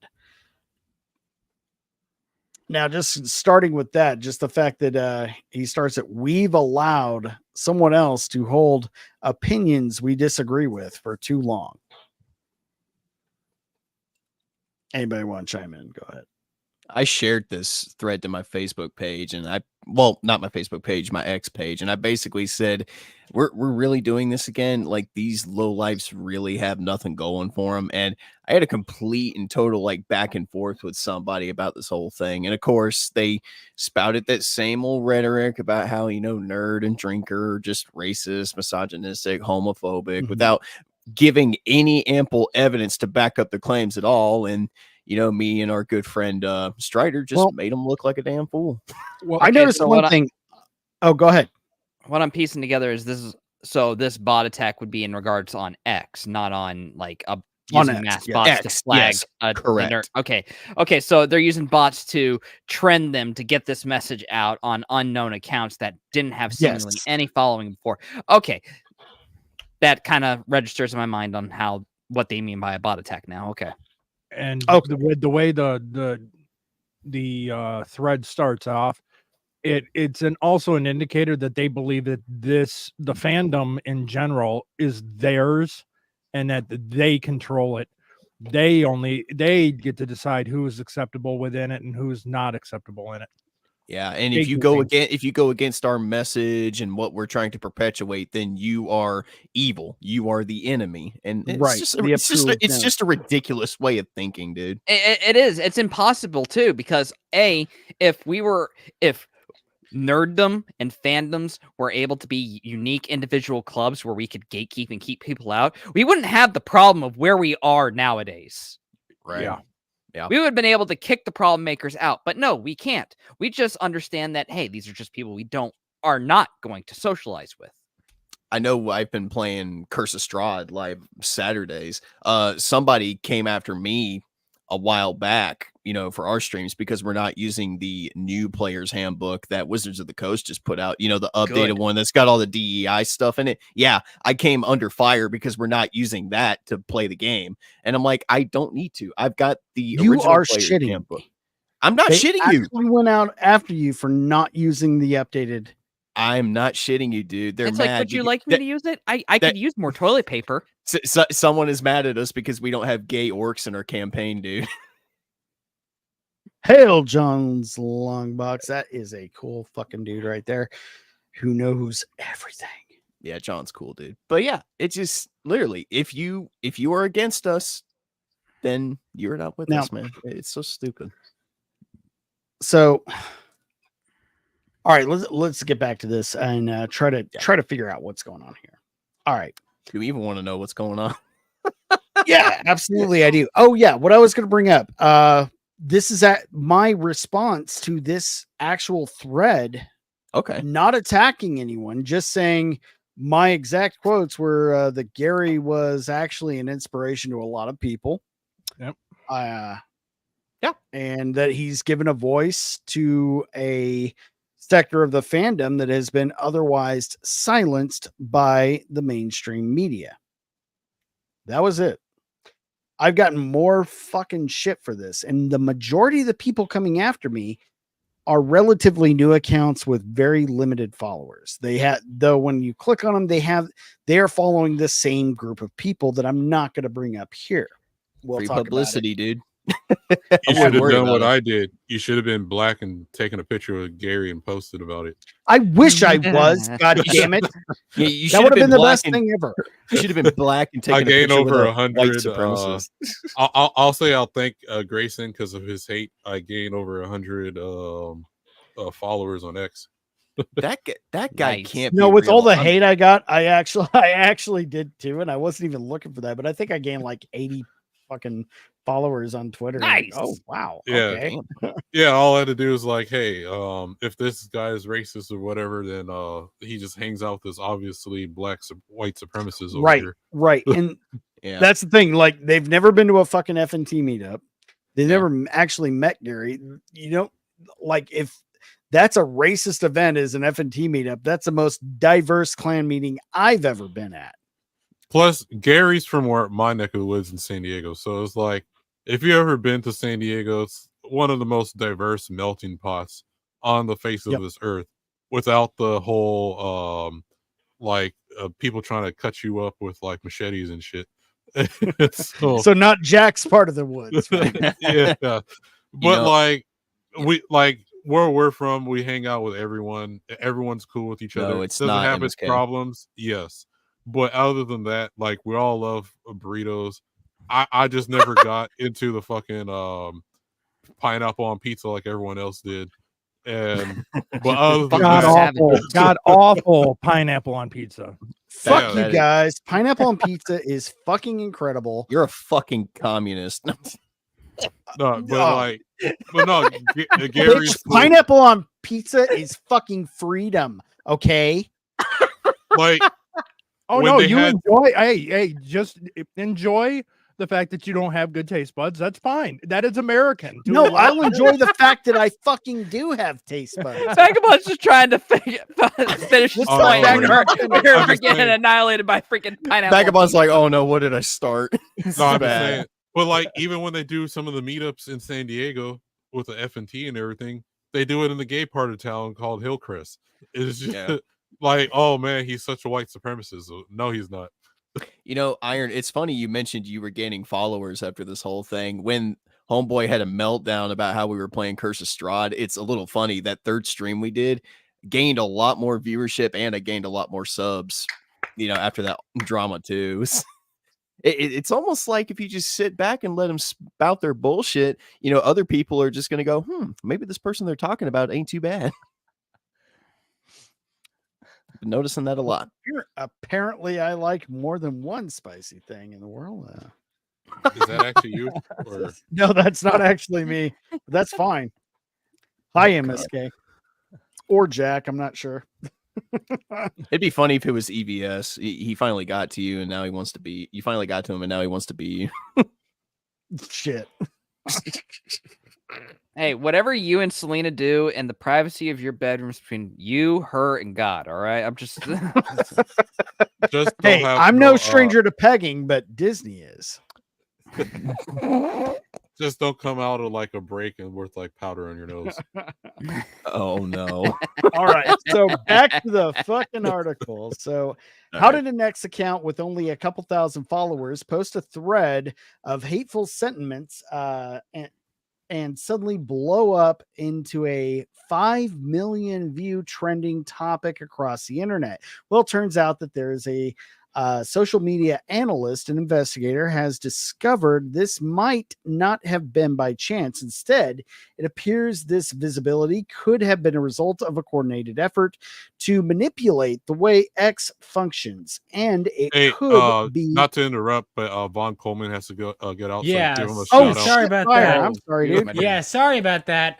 Yeah, I promised some friends I'd go out and be social Friday night, and I was like, "You're being loser. social now. That's what we're doing." No, I know. He's gonna go touch grass unlike the rest of us right now. All right, yeah, no, but it's been great. Thank you guys so much for having me on. No problem, I'd love to come on again or whatever. You guys, Dude, you're always welcome back, man. All right, sounds good. If you guys ever want to come on my channel, anything, let me know. But thank you guys. It's been a real blast. I've been wanting to reach out. Heck yeah, don't be a stranger, dude. Yeah. Oh, that's what I was gonna do. Thank you. You're awesome, dude. I'm really looking forward to this book. Like, before whatever you go, everybody go follow Vaughn and definitely contribute. Already to did. Because I'm sorry you backed it. Thank you, man. Fucking Yeah. So real quick, we hit our 16K goal, and then we also hit our 300 backer goal, which means you're gonna get some bonuses if you back this book, no matter what platform. Now, if you back on Fund My Comic, you do also get another additional mini print. But regardless of where you back, you got goals. We get the books. I like that. Like I said, letters are in. So now one of the things about being a first-time creator is every time I'm feeling comfortable, I'm like, oh God, the next stage. Oh God, the printer. Because all I hear are nightmare stories about printers. So, but, hey, you just got to risk it for the biscuit, buddy. Well, yeah, no, making giving people the products they paid for. I don't know. I think it's important. But so that is a Final Fantasy VII homage cover.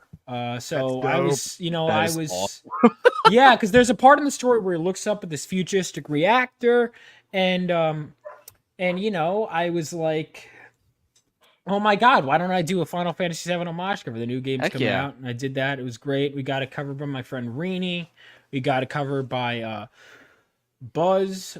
We got a cover by Sukeisha Ray, and then we got our main cover. Now the variants are. This is basically a pre-order campaign, but they're campaign exclusives. Now I might have a few extras at conventions, but they'll be very limited, marked up in price. So if you want to get one of the variants, now is the time to get it.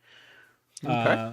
So regardless of wherever you go, if you're backing on Fund My Comic and you want to get that last one that you're looking at, because it was a later edition, you do have to add it as an add-on, or you can get it there.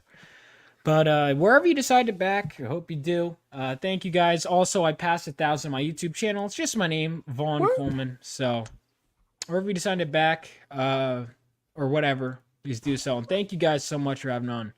No problem, dude. You were a blast. The best thing about you passing 1,000 on your YouTube channel is because you did it just before MSK did. Did I? Yeah, we got it on the same day. Only took me 11 years on YouTube. Also, I will be, speaking of which, on my channel, I will be going through my god-awful, never-before-released short films on a live stream. So if you want to see, if you're just going to know me, you're like, I like this Vaughn guy, and you want me to ruin my image of myself, subscribe to my channel, because you will see my worst content. A little embarrassment is always good for the soul. No, I highly recommend that because you shared a little bit last night, and that was some of the cringiest shit. And you were like, you know what? I'm still gonna invite this guy begrudgingly. Right. I had second thoughts, but the message had already been sent. But there's like him and a bunch of other little white kids all sitting there like they were the singers of Hanson. My face reveal video. It's pretty incredible. Yeah, great. I mean, it's great to actually have the drummer from Hanson here to actually hang out with us. So it's great. Yeah. But thank you guys so much. It's been a great rest of your day, and have a great rest of the show, guys. And thanks for having me. And back Phenomenova. If we hit 20K, there will be an additional trading card as well. So I really encourage, if we hit that 20, we're 16K now. It's cumulative. So no matter where you back, like Kickstarter, Indiegogo, Fund My Comic, all that money combines. But see you guys and have a great night. Peace out. All right, Later, See Vaughn. you, Vaughn. take care. See you, bud. Have a good night, man. You are welcome back anytime, and everybody go follow. And I highly recommend this book. I just got to pick. I'm probably going to go with the $50 and get a couple variants along with that. That's actually a pretty good deal. You're getting 3 books and the normal covers. So yeah. All right. Cover 2 is awesome with the lightning and the purple hoodie. I don't know why it's giving me like Heroes of Olympus vibes. If you've ever read those books. Which one? The Final Fantasy one? No, the one where the one where he's got his hoodie up with the right, the arrow and everything. I'm just getting like Jason from Heroes of Olympus vibes looking at it. All right, anyway, so back to bot attacks. This. Here we go. So block functions and could be trying to figure out where I was. I think I'm already on the next paragraph. So how exactly does the social media analyst investigator think this post was made to artificially trend? This is where we get into the good stuff. The shit I know nothing about. So hopefully somebody can explain it to me because I'm retarded. All right. One of the main surprising aspects of the internet for those who are unaware is that not every social media post that goes viral does so based on merit. It's not always the number of eyeballs looking at the Facebook comment or TikTok video that causes it to skyrocket. Though social media companies work hard to prevent this from happening. On occasion, we find that some trending social media posts and videos are driven by a more synthetic effort. Though complicated and difficult to understand, bots can be deployed to shady effort to mimic the accounts of humans and thus artificially prop up visibility of things you would otherwise never find because they would have almost gone with no attention. A deep dive into the account supporting the original poster at the time of when the account was largely unknown gives us a major revelation. Master of TDS, who runs Gothic Therapy on YouTube, by the way, go to both of those channels and subscribe if you're not already, managed to discover the various users following Minute Nerd News shared very particular similarities, but in order, God, I'm so sorry, I'm having a hard time reading this. In order to know what was going on, they first needed to develop what is called a node map. Does anybody fucking know what a node map is? So this is sort of along the same. Yeah, this is sort of along the same lines of search engine optimization. I used to actually run my own business on this for marketing and doing this all in Google. It's really just it's algorithmic. So you have to create a node map through commonly used terms and just constant repetition, like the more that it's used, the more the algorithm will find it and pick it up and it'll start connecting things together. So you have it connect to Gary, you have it connect to fandoms and problematic and all this stuff. All these terms are used as like words for the search engine, and the algorithm picks them up, starts connecting them all, and the more that it's congested, the more it's used, the more that it actually starts to span. And with bots, you can do this in mass. It's sort of like just like with paying for views on Twitch or YouTube. You might get a short little boost that'll raise your presence and position on viewership, just because you have a bigger number out of the ordinary, so it looks like you just took off. But in all honesty, it's not real. It's short-lived, and this is exactly what happened with the trend. This is a very short-lived trend that popped up really quick because of how fast it happened, which is what the algorithm picks up on. It's like breaking news, which is what X thrives on.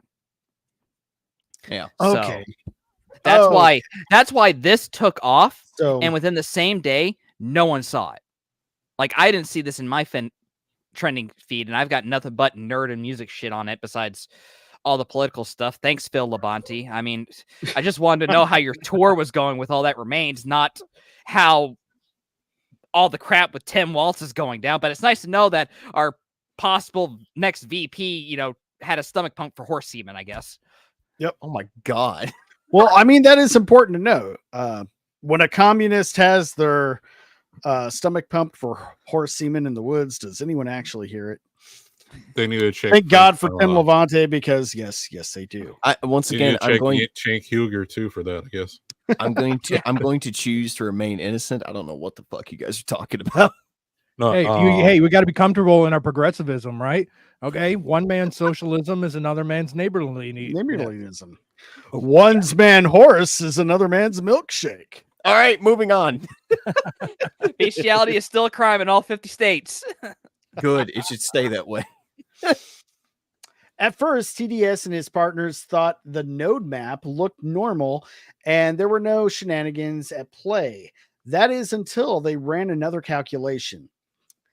This time they created a node map of all the accounts following Minute Nerd News, but they limited the accounts to only those which are publicly available. In other words, they removed private accounts. Normally, this wouldn't change the result much because private accounts are quite rare, and the site formerly known as Twitter X, at least if they're actively participating in online discourse, what they found was startling. So, as a person who owns a private account, I can guarantee you I maybe hop on it once every month.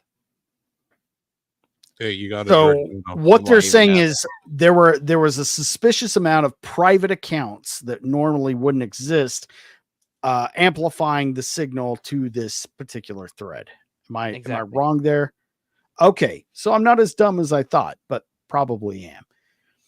Hey, you got to stream, Dono. Once you put node maps on there and you don't know what the hell they are, it's like showing you like freaking graphs. And it's like, oh yeah, you have charts and stuff. Obviously, it's big, complicated stuff. But it's like, no, number go up. Hey, Iron, you got Stream Elements donated. Dono. What? Who the fuck? Who's doing that? Okay, I've got actually 2. Thank you so much, Vagabond. And I am sorry for not seeing that earlier, but I've got Katie's Lost Dog. Hale, question for Vagabond. Top 2 Final Fantasy storylines, not FF7. Wait, Katie's for me? Lost Dog. Wow, okay. For you. I only played the one on the Super Nintendo, so other than that. Well, there were a few on the Super Nintendo. I don't remember which one I played, but like if you ask me Legend of Dragoon or something, then maybe I can give you an answer. But yeah, so but yeah, I haven't like whatever. It was so long ago, I don't remember. I was just at someone's house and I was like, oh, this is cool. All right, well, let's go down the horn keep it real quick. Everyone's favorite non FF7 Final Fantasy storyline. Starting with you, Nate. Yeah, you're right below him. Oh, I'm sorry. Say it again. Sorry. Favorite Final Fantasy storyline that is not Final Fantasy 7. Go fast. I've never played the games. Next. Okay. I watched the movie The Lost Children, so I'll say that. Oh, Advent. Yeah, Advent Children. I don't know why I said it. I like that. That's still Final Fantasy 7, but whatever. All right. Now we're getting into good stuff. What do you think, Nem? Non-7. Outside of 7, the one that takes second place for me is Final Fantasy Tactics: War of the Lions. Love the story. Son of a bitch, you took mine. Love the story of the Zodiac Braves against the Lucavi.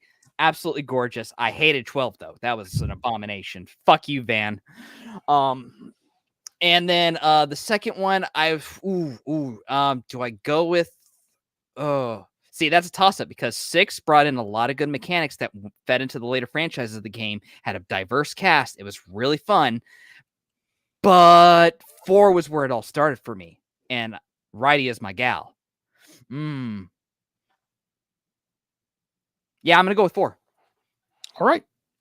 That's great. I was going to go with 8 in Tactics, and I was going to just say everything you just said about Tactics, but you stole that from me. Yeah, I was going with 8. 8. All right. Cool. Now we got another. That one was for $6.90. So thank you so much, Katie's Lost Dog. I hope you find a new home soon and are safe. EVS's Hairy Asshole for $3.33. I love Eric July's big fat BBC in my ass more trash casts until I become the manager of KFC. So I'll repeat that. I love Eric July's big fat BBC in my ass more trash casts until I become the manager of KFC. Everyone clip that. Clip that just now. Just clip with the second. Did MSK write that? Point. That sounds like EVS something is MSK Terry would write. asshole. I hope your dreams come true. Keep chasing that chicken. One day it'll be yours. Someone's gonna have a sound clip next week of just you saying, "I love Eric July's." I know. That's why I made sure to enunciate nice and clear. Do whatever you want with that. It's all fun. All right. So getting back to this. All right, I pretty much read everything. So we're learning about the nodes and Yeah, that. Grayson I'm basically glad you swaps his got shit to to private real quick. right. Now, what I want to know, do you think this had any real impact on Nerdrotic's popularity or his Absolutely anything? not. Absolutely. Oh, not. I actually do think it had an impact on his popularity. It got everyone who's connected to it, their followers have gone up. Yeah, okay, maybe not in the negative. It galvanized light, no. support. Yeah, he probably gained a lot more support out of this than he did any negative, attention. Yeah, probably like that guy only got like maybe 10 actual guys that have 8 boners for Gary. But other than that, like all of us who watch Gary's content already know what it's about. Most people who don't watch FNT, Geeks and Gamers, any of them, everything they hate about it is like we're perfectly fine with or whatever. So they're not changing our minds with anything they say. Mm-mm. Like how many of us get called racist, Uncle Toms or whatever anyway. Well, let's put it this way. This is how far-reaching it actually is that when this first originally dropped and Gary did the meme of my channel's under attack with the Jeremy from the quartering, I actually had my mom go, "What's going on with Gary's channel?" Yeah. So even my mom's Really? tuned in Wow. to Gary and Nerdrotic. One of the things I went back and forth on with that guy who just would not stop tweeting at me and Strider, he kept bringing up the point of Gary talking about Miles Morales as Miles Morales and trying to say, it's racist. And I'm like, dude, that's not racist. You fucking Not bum. racist. Like, Hasbro releases new toys of Miles Morales. You know what they call them? Do they call them Spider-Man? They do not call them Spider-Man. No. They call the new Marvel Legends Miles Morales figure Miles Morales. Yeah, well, the way he was raging about it, he was treating it like it was this big, oh, I got you. No, it's not. You're trying to pull the race card on a guy who's literally never said anything racist in his whole, Well, and what they do is they take jokes or anything said and they clip it to take it out of context. Well, he was like, I because he started trying to accuse me and Strider of being racist, and I was like, you know what? Well, I mean, you're both racist. That's obvious. Well, I was like, both have Aryan haircuts, and right. I was like, point to where I've been racist, and he brought up me saying Miles Morales is Miles Morales. I was literally like, dude, that is not racism. You fucking bum. Well, so a lot of these woke left, anything that's negative about whatever demographic group that they claim they are supportive of or are in is always going to be like same thing where it's like talking about fat people and telling them to go on a diet is the same is fat phobic. We can go a whole list of this nonsense, right? Where like you don't hate the person for being fat or whatever. You just like you might say like, hey, maybe lay down the cheeseburger and go. You just wish they'd make better choices. Yeah, and like I mean, that's not coming out of hate.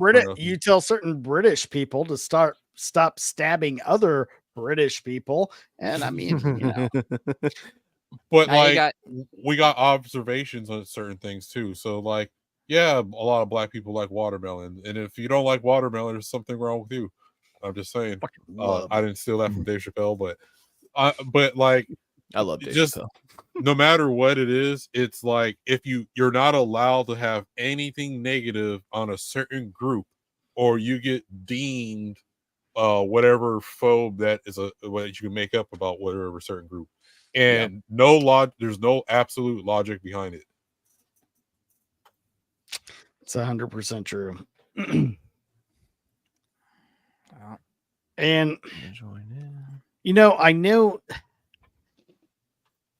this might just be individual for me and what I've gotten since I posted my response to this, but I did see a striking similarity in a lot of the comments negative that I was getting from my supportive post after this. And not to be conspiratory here, but seemed to be they were all had under 100 followers and they all followed the same group of people.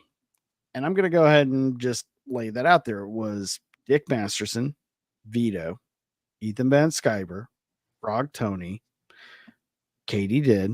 Yeah. List goes on. The only thing they post are things negative about these certain people that they don't like. Nerdrotic, Eric July, Geeks and Gamers, etc. That's it. You scroll through their timeline, that's all they have. They don't really say anything else. So who are they? Like, am I crazy? No. Am I drinking the weird Kool-Aid here? Am I thinking too much into this? They made hate their whole focus. That's how they get followers or whatever in the first place. Their whole channel. I don't even think, are they even real? I don't know. I'm thinking they're just crusty sock puppets. I'm talking about sock puppets, not even bots. I'm talking about certain individuals. Anybody can make an alternate email account and set up a new X account.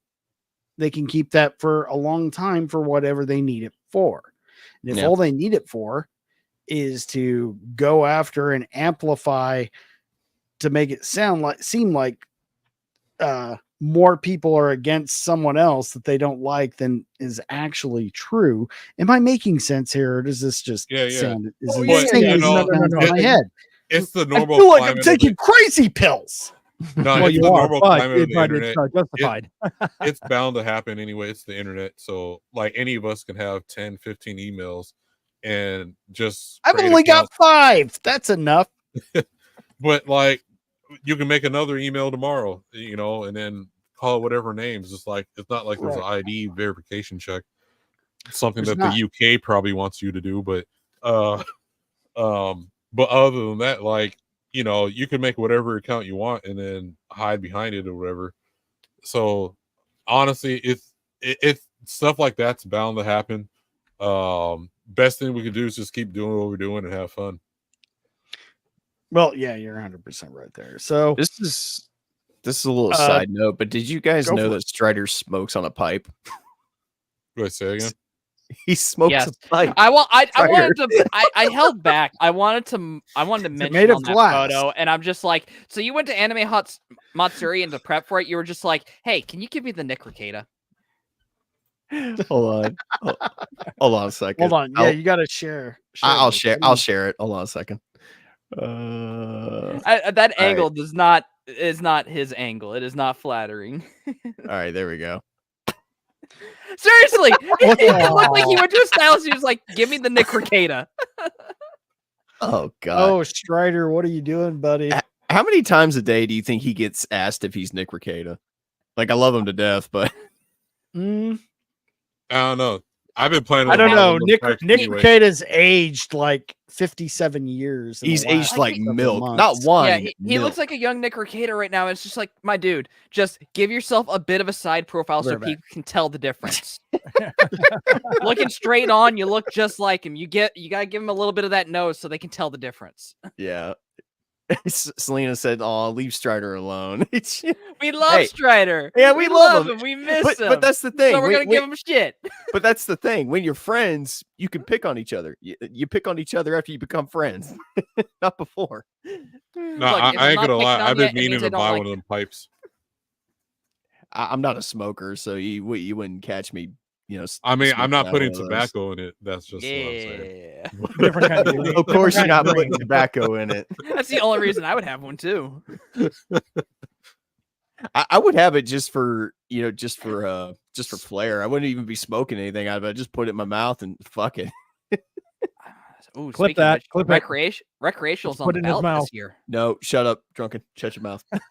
I wish I was going to Peru with everyone in too, but that's a whole nother topic. Oh, man. Going on a little ayahuasca recovery trip. No, I know some people that can make ayahuasca here in the States. Well, there you go. I'm going for the coca leaves. That's all I'm saying. Oh god. Gotcha. Oh no.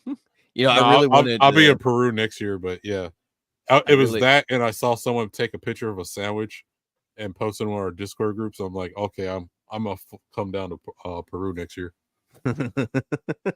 You know, I really wanted to go to Japan, but they got hit with a 7.1 magnitude earthquake a couple days ago. Whoa, I didn't hear about that. You didn't hear about that? Yeah, there was a tsunami and everything. I only heard about the freaking earthquake in California that everyone was losing their mind over. It's like it was a 5 point whatever. No, Japan got hit with California. Well, a lot of Japan's buildings, they're made to like help withstand, as long as you're not like by the ocean when the earthquake happens and you get swept to sea from a tsunami, you'll be fine. Yeah, the they tsunami said it is was where like it comes into play. Yeah, they said it was like a magnitude 7.1, and it had a tsunami that followed it. So yeah, everyone in Japan's gonna. My only worry is if I go to Japan and they think I'm Johnny Somali or something. Nah, you'll be fine. You're not scrawny. You don't look like a fuck boy vagabond. Ah, No, like they just associate black folks with Johnny Somali, and it's like, damn. Just don't have a camera recording you everywhere you go. You'll be fine. Right. Just don't talk about Nagasaki and Hiroshima on the subway. You'll be all right. Down, you just said it. No, it's fine. Well, sometimes you just have to remind them not to touch our boats. All right. They went from the land of the rising sun to the land of the rising suns. You know, I was joking about that earlier with my cousin. I was like, man, back in the 40s, Japanese were badass. Man, we whooped them so badly during the Second World War that they went through. They went through a complete total culture shift. That's kind of fucked up. I think I love habitual line crossers. Like every time he brings Japan in on one of his videos, it's just the best. These guys used to fly halfway around the world just to kill themselves in the name of their lord. Well, that didn't work out too well for them because eventually near the end all their good pilots were dead and they didn't have anyone to teach the next batch of pilots how to actually operate. So it's pretty much a turkey shoot. And on top of that, we dropped 2 atomic bombs on them and they were like, we're your friends now. We be friends.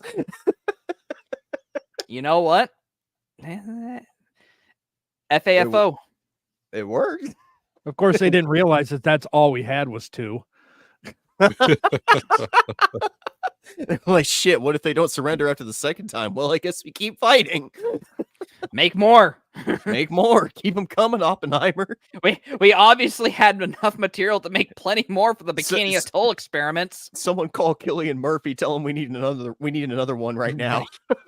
I mean, we used a nuclear warhead to shoot a freaking manhole cover into space. If only we could trade Japan for California. Oh yeah. Oh man. Oh my god. Yeah, I love that meme. Yeah. I'd do that in a hot second, man. Well, would we rather get rid of Chicago or Illinois or something, or maybe New York? No, I would be willing to trade the entire eastern or western seaboard for Japan. Like, just take it all. Yeah. Then it's a short drive from Vegas to Tokyo. Right. And then I can go hang out. All you got to do is trade out the populations. And then Japanese released only games will be here in the US too. I can go to my favorite cat and dog cafe over there too and everything. Just chill out with the homies. Hell yeah. Let's do it. Man, they retired the Gundam model. Oh, that's what? Right. No. Yeah, you hear about the news? No, I didn't. I think the Philippines got one or something like that in like some other country. Yeah. That's some bullshit. Damn. It was up for a long time. They kept saying they were going to take it down. They kept it up for a while.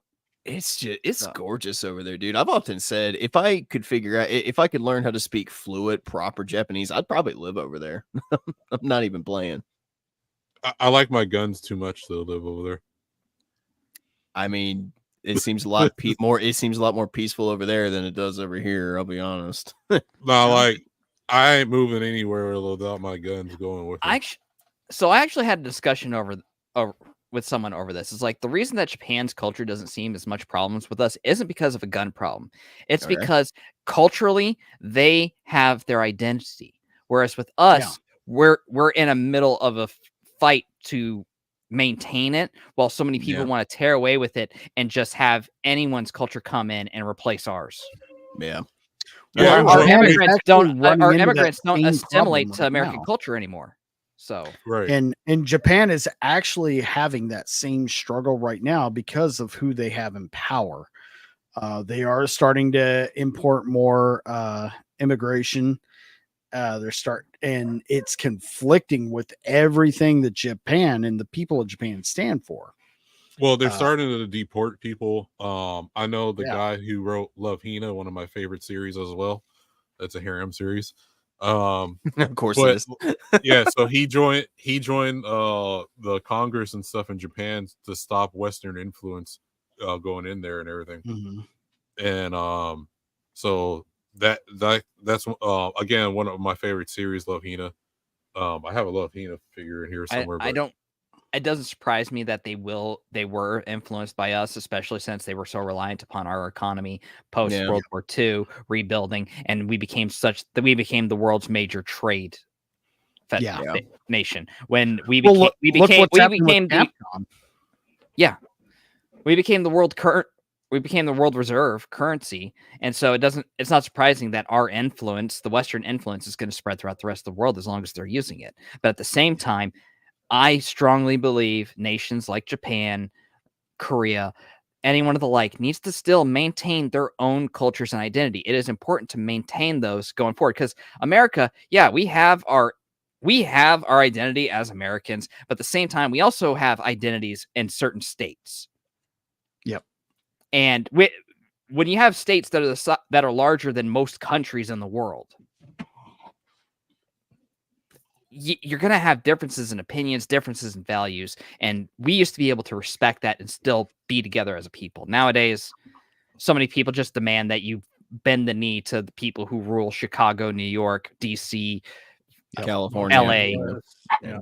Well, going beyond that, bend the knee to the people that control the UN and Soros and everything else that they're. Yeah, no. I'm all on board with defunding and kicking out the UN out of the US. Same. 100%. But we're not here to talk politics. This isn't that for the show. We have funnies to get to, don't we? We do. Let's get to that and wrap up the evening. Now, I'll ask what Jack has for us this evening. What's up? Before we do this, so when someone sends in a video for this portion of the show, how do you do it? Just share a link to whatever it is, or you usually share a link, tag Jack in the X group chat. I neglected this week because my entire schedule got fucked up, and I was hardly even on the group chat. Because, dude, I've got videos from Facebook, Instagram, just everywhere that I could share. Post it up in the private chat. Okay. It looks like actually just about everybody did. The only ones I have posted are actually all from Jack. I got one. No, I'll put in the private chat here. Wait, you didn't get the one I posted? No, why don't you guys? I think maybe they just didn't get put on the list. Or maybe that's the ones Jack we'll go with that. But I want to share. I want to wait for Jack's when he's on. Yeah, I couldn't get any this week, but next week I should have some. Transformer fan. Oh wait, that's Hobo. Hi, Hobo. It's Nick's. He's talking about Strider. There he is. Hold on. Oh shit! Awesome. Robots in disguise. Lawrence LG. Lawrence, what's up, buddy? Yeah, I posted in our Who the fuck is this guy? I don't know. Like,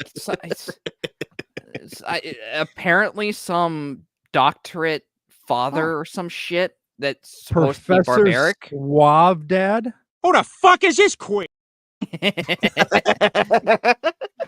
How's it going? We missed you, dude. Can't wait to have you back. Come back, Daddy. Moving on. Well, that's what happens right. when you put out so many resumes. You should have thought about that before trying to provide for your family, sir. What about 5 this family, Professor? What about us? All right, private chat. Let's go ahead and we're just gonna wing it. We'll start with okay. These shorts are kind of a pain in the ass because I don't have a there we go. Well, they actually added in playheads to shorts now. So you They can actually finally scrub did. it. Yeah. I'm so happy they did that. All right. Let the funnies begin. Here we go. Here we go.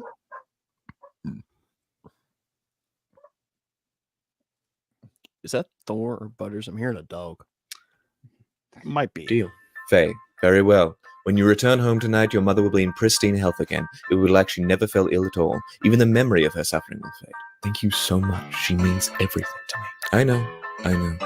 Let's hope the price wasn't too much for you after all. Only that's mine. 9. So, when do we start? If I may ask you to elaborate, you said you wanted my firstborn. Yes. And you agreed? So, when do we start? Faye. Blushing. Very well. When you return home tonight, your mother will be in pristine That one was for you, Nate. ill at all. Even the memory of her suffering will fade. Thank you so much. What? Because I'm the D&D guy. Yes. Hey, Iron, I sent you mine on X. If I click anything else. Yeah. If I click anything else, it's gonna cause problems. Transformer said I never played any I'll D&D. get it pulled up. Let me get this one real quick. All right. Look, now we got Transformers. Here's all you need to know about D&D. It always starts off as Fellowship of the Ring, and then it ends in Monty Python and the Holy Grail. Iron can probably back me up on this, but episode 3 got really fucking dark really quickly. It got darker than what I thought it was originally going to be. It was, yeah. Jesus Christ. I'm sitting there narrating this shit, and I'm like, good God, are these guys the good guys or the bad guys? What's going on here? The answer is yes. Always yes. Here is Drunken Emerald Arrow, excuse me, is a contribution. Let's So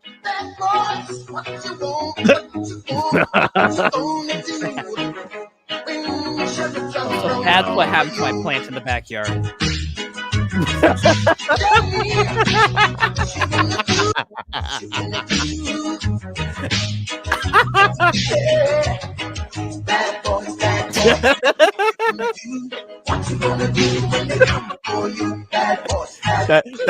That's a very talented animal right there. That animal's got a lot of talent. He was truly inspired to take up a new hobby.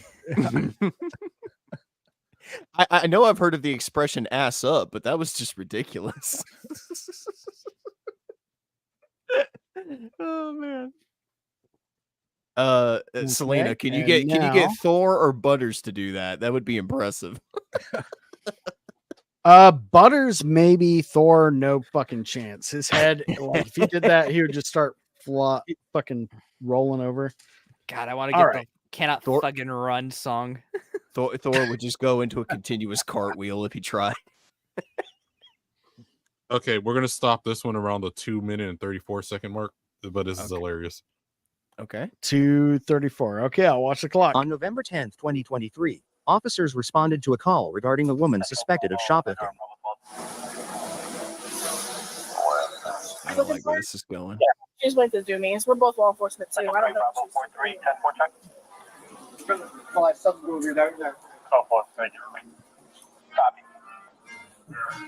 Boy, that scares me that they're law enforcement.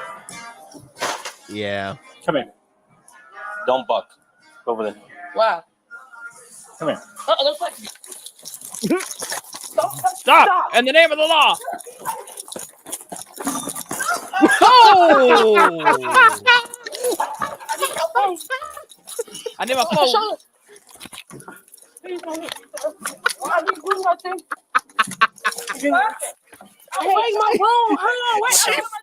She folded like a GTA 5 NPC. You got 3 of us here, all right? Whoa. All right. Wait, put my keys. Here. All right. Hey, I'm taking this out of her hand because it keeps ringing. Shouldn't have ran, huh? Let I need this one let for go. my mom. Nope, we're not doing that. All right. I will bend this back if we have to. My all right? Here we mom. go. You get your phone call after your process. My mom, I need to call my mom, please. Absolutely. Please don't take me. Please don't. Did that lady just abandon her kid in the stroller to help arrest this woman? I just trying to contact to see what's going on. I called the police myself just now. Did you? Yes, sir.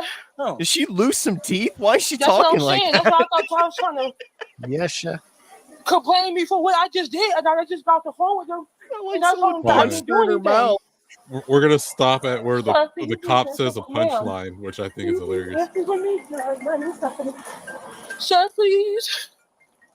What? We're gonna have a long time to talk. I don't want a don't try to talk because I was trying to verify myself with the police. So that's why I thought when you running after me, I thought that y'all was trying to blame me for what's going on. And I didn't do Every anything. defense lawyer right now is That's just like, what I'm shut saying. up. Can I please call the police, sir? Please, sir, please. Hey, step down my chair. Let's get this off. I don't mind getting it out. Can you please call her, please? I just brushed my mouth. Yeah, that was like the spill you took. All right, you can stop right All the there. way. This ain't gonna go very well. It's not gonna go well if you don't. Oh my God. I was going to say it's for the spill that you took. That was the. Can we get a replay on the moment where she hit the pole? Okay, Like, if you're silent, you're gonna hear everyone there just busting out laughing. okay. What? So like when she runs to the pole, be completely silent because that's the Okay. funniest part. Hobo said, "What's the pole's badge number?" We'll go Okay, right. like be here. dead silent when she hits the pole. Trust me. All right. Going 1, 2, 3. Silence. Come here. Don't touch me. Don't touch me. Stop.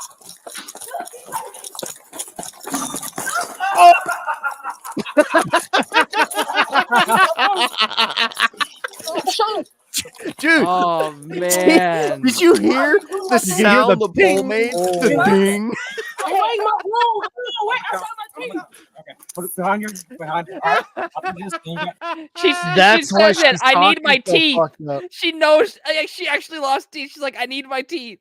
I know. Like, well, even when she's Oh. talking afterwards, it sounds like someone punched her in the mouth and she just woke up. Well, yeah, you the hear pole that- did. Oh, no. But Holy you heard that shit. person's laugh there? That was hilarious. Yeah. Yeah. Hold on. Hold on. Don't bump. That was an evil laugh. Don't touch me. Stop.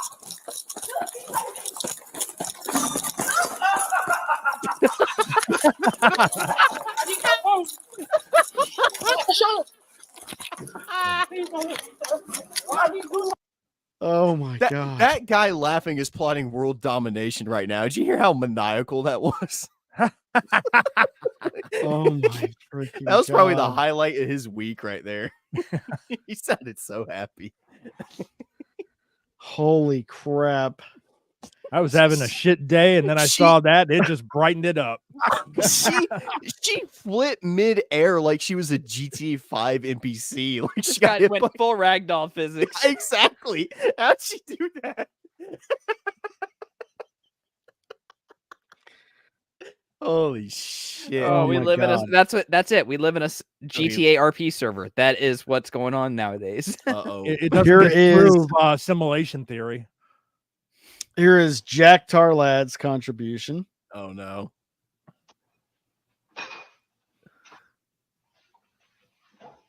What? Oh.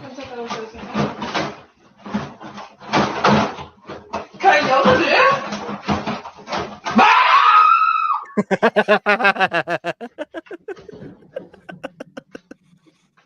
Oh, a reenactment. All right. Oh no. How did they not notice the feet? Right. At least wear some slacks or something. Wear some slacks. Oh!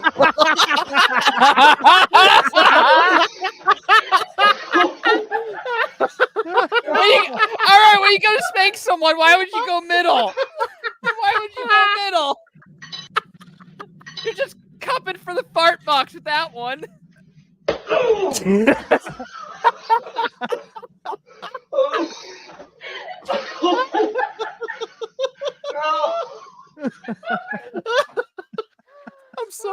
Even if it's staged, that is still tremendous. Someone getting hit in the nuts will never stop.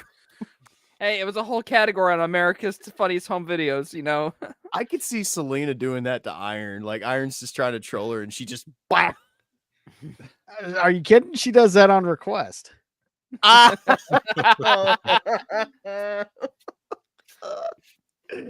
Holy shit. All right. I think we've hit all of our notes this evening.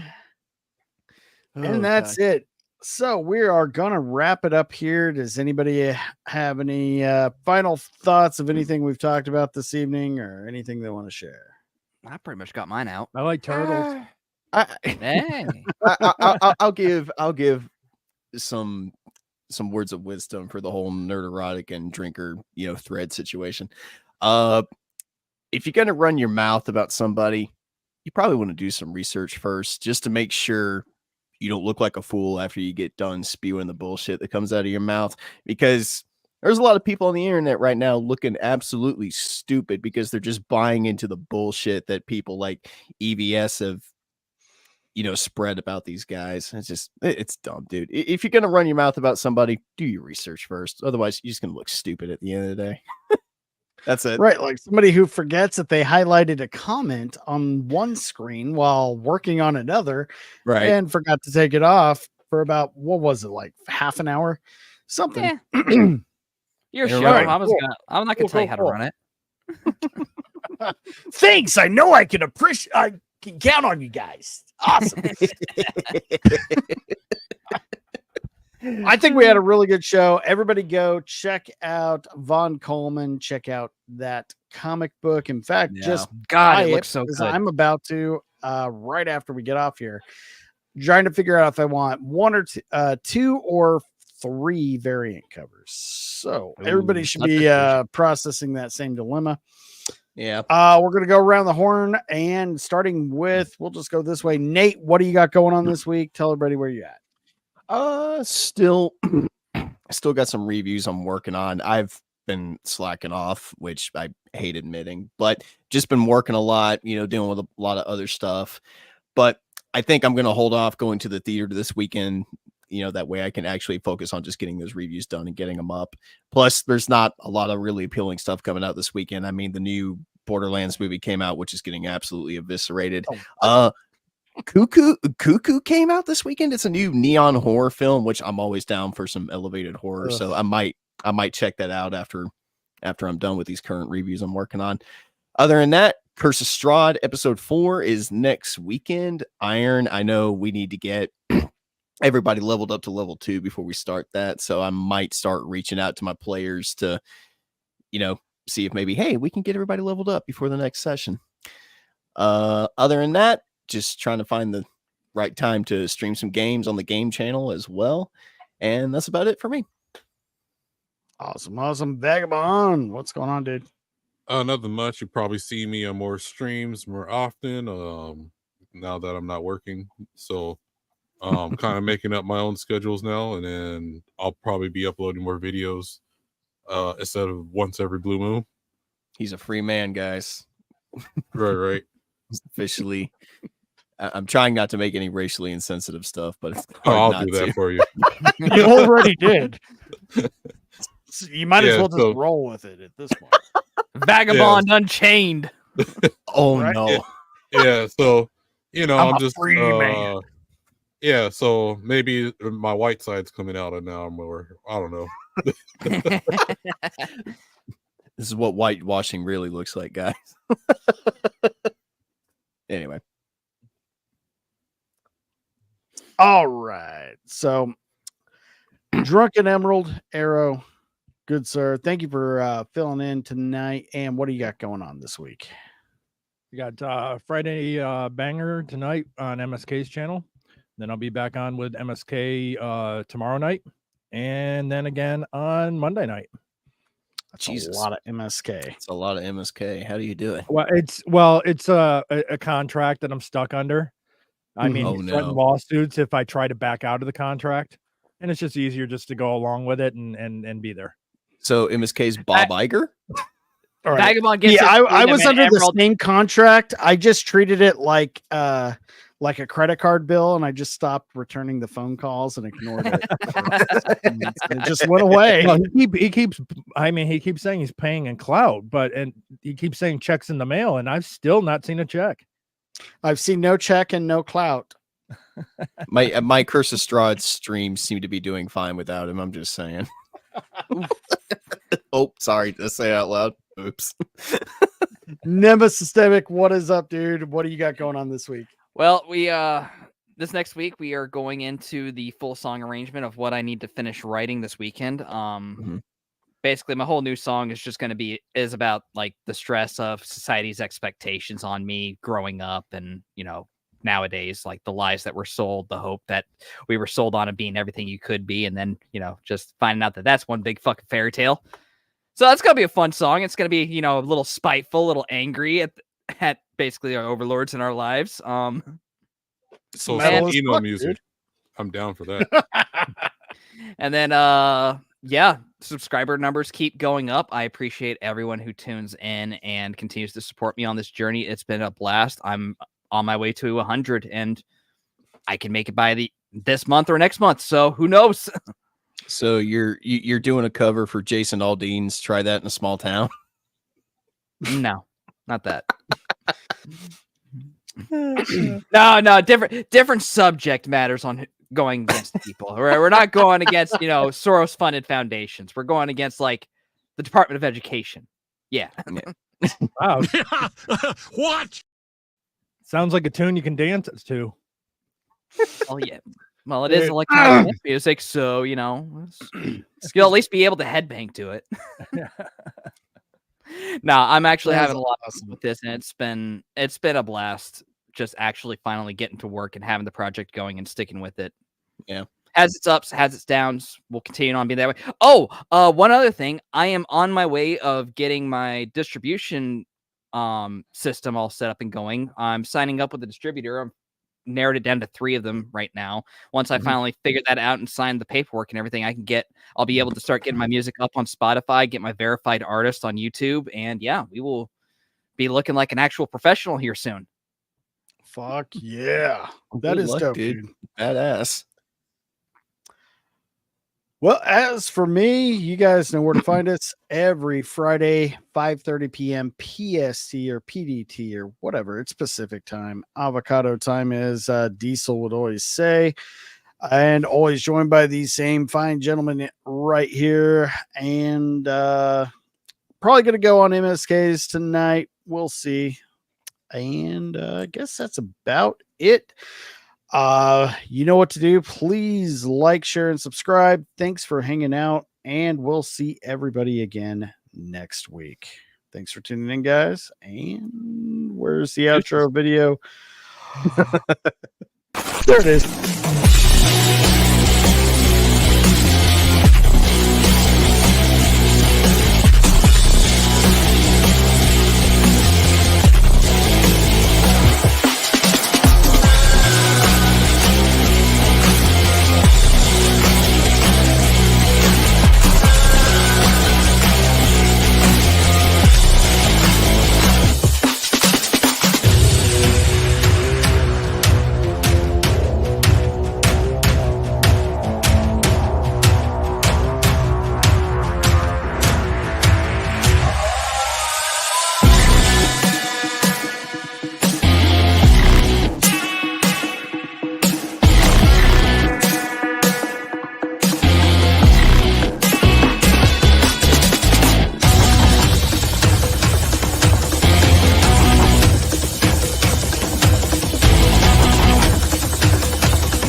I'll be back.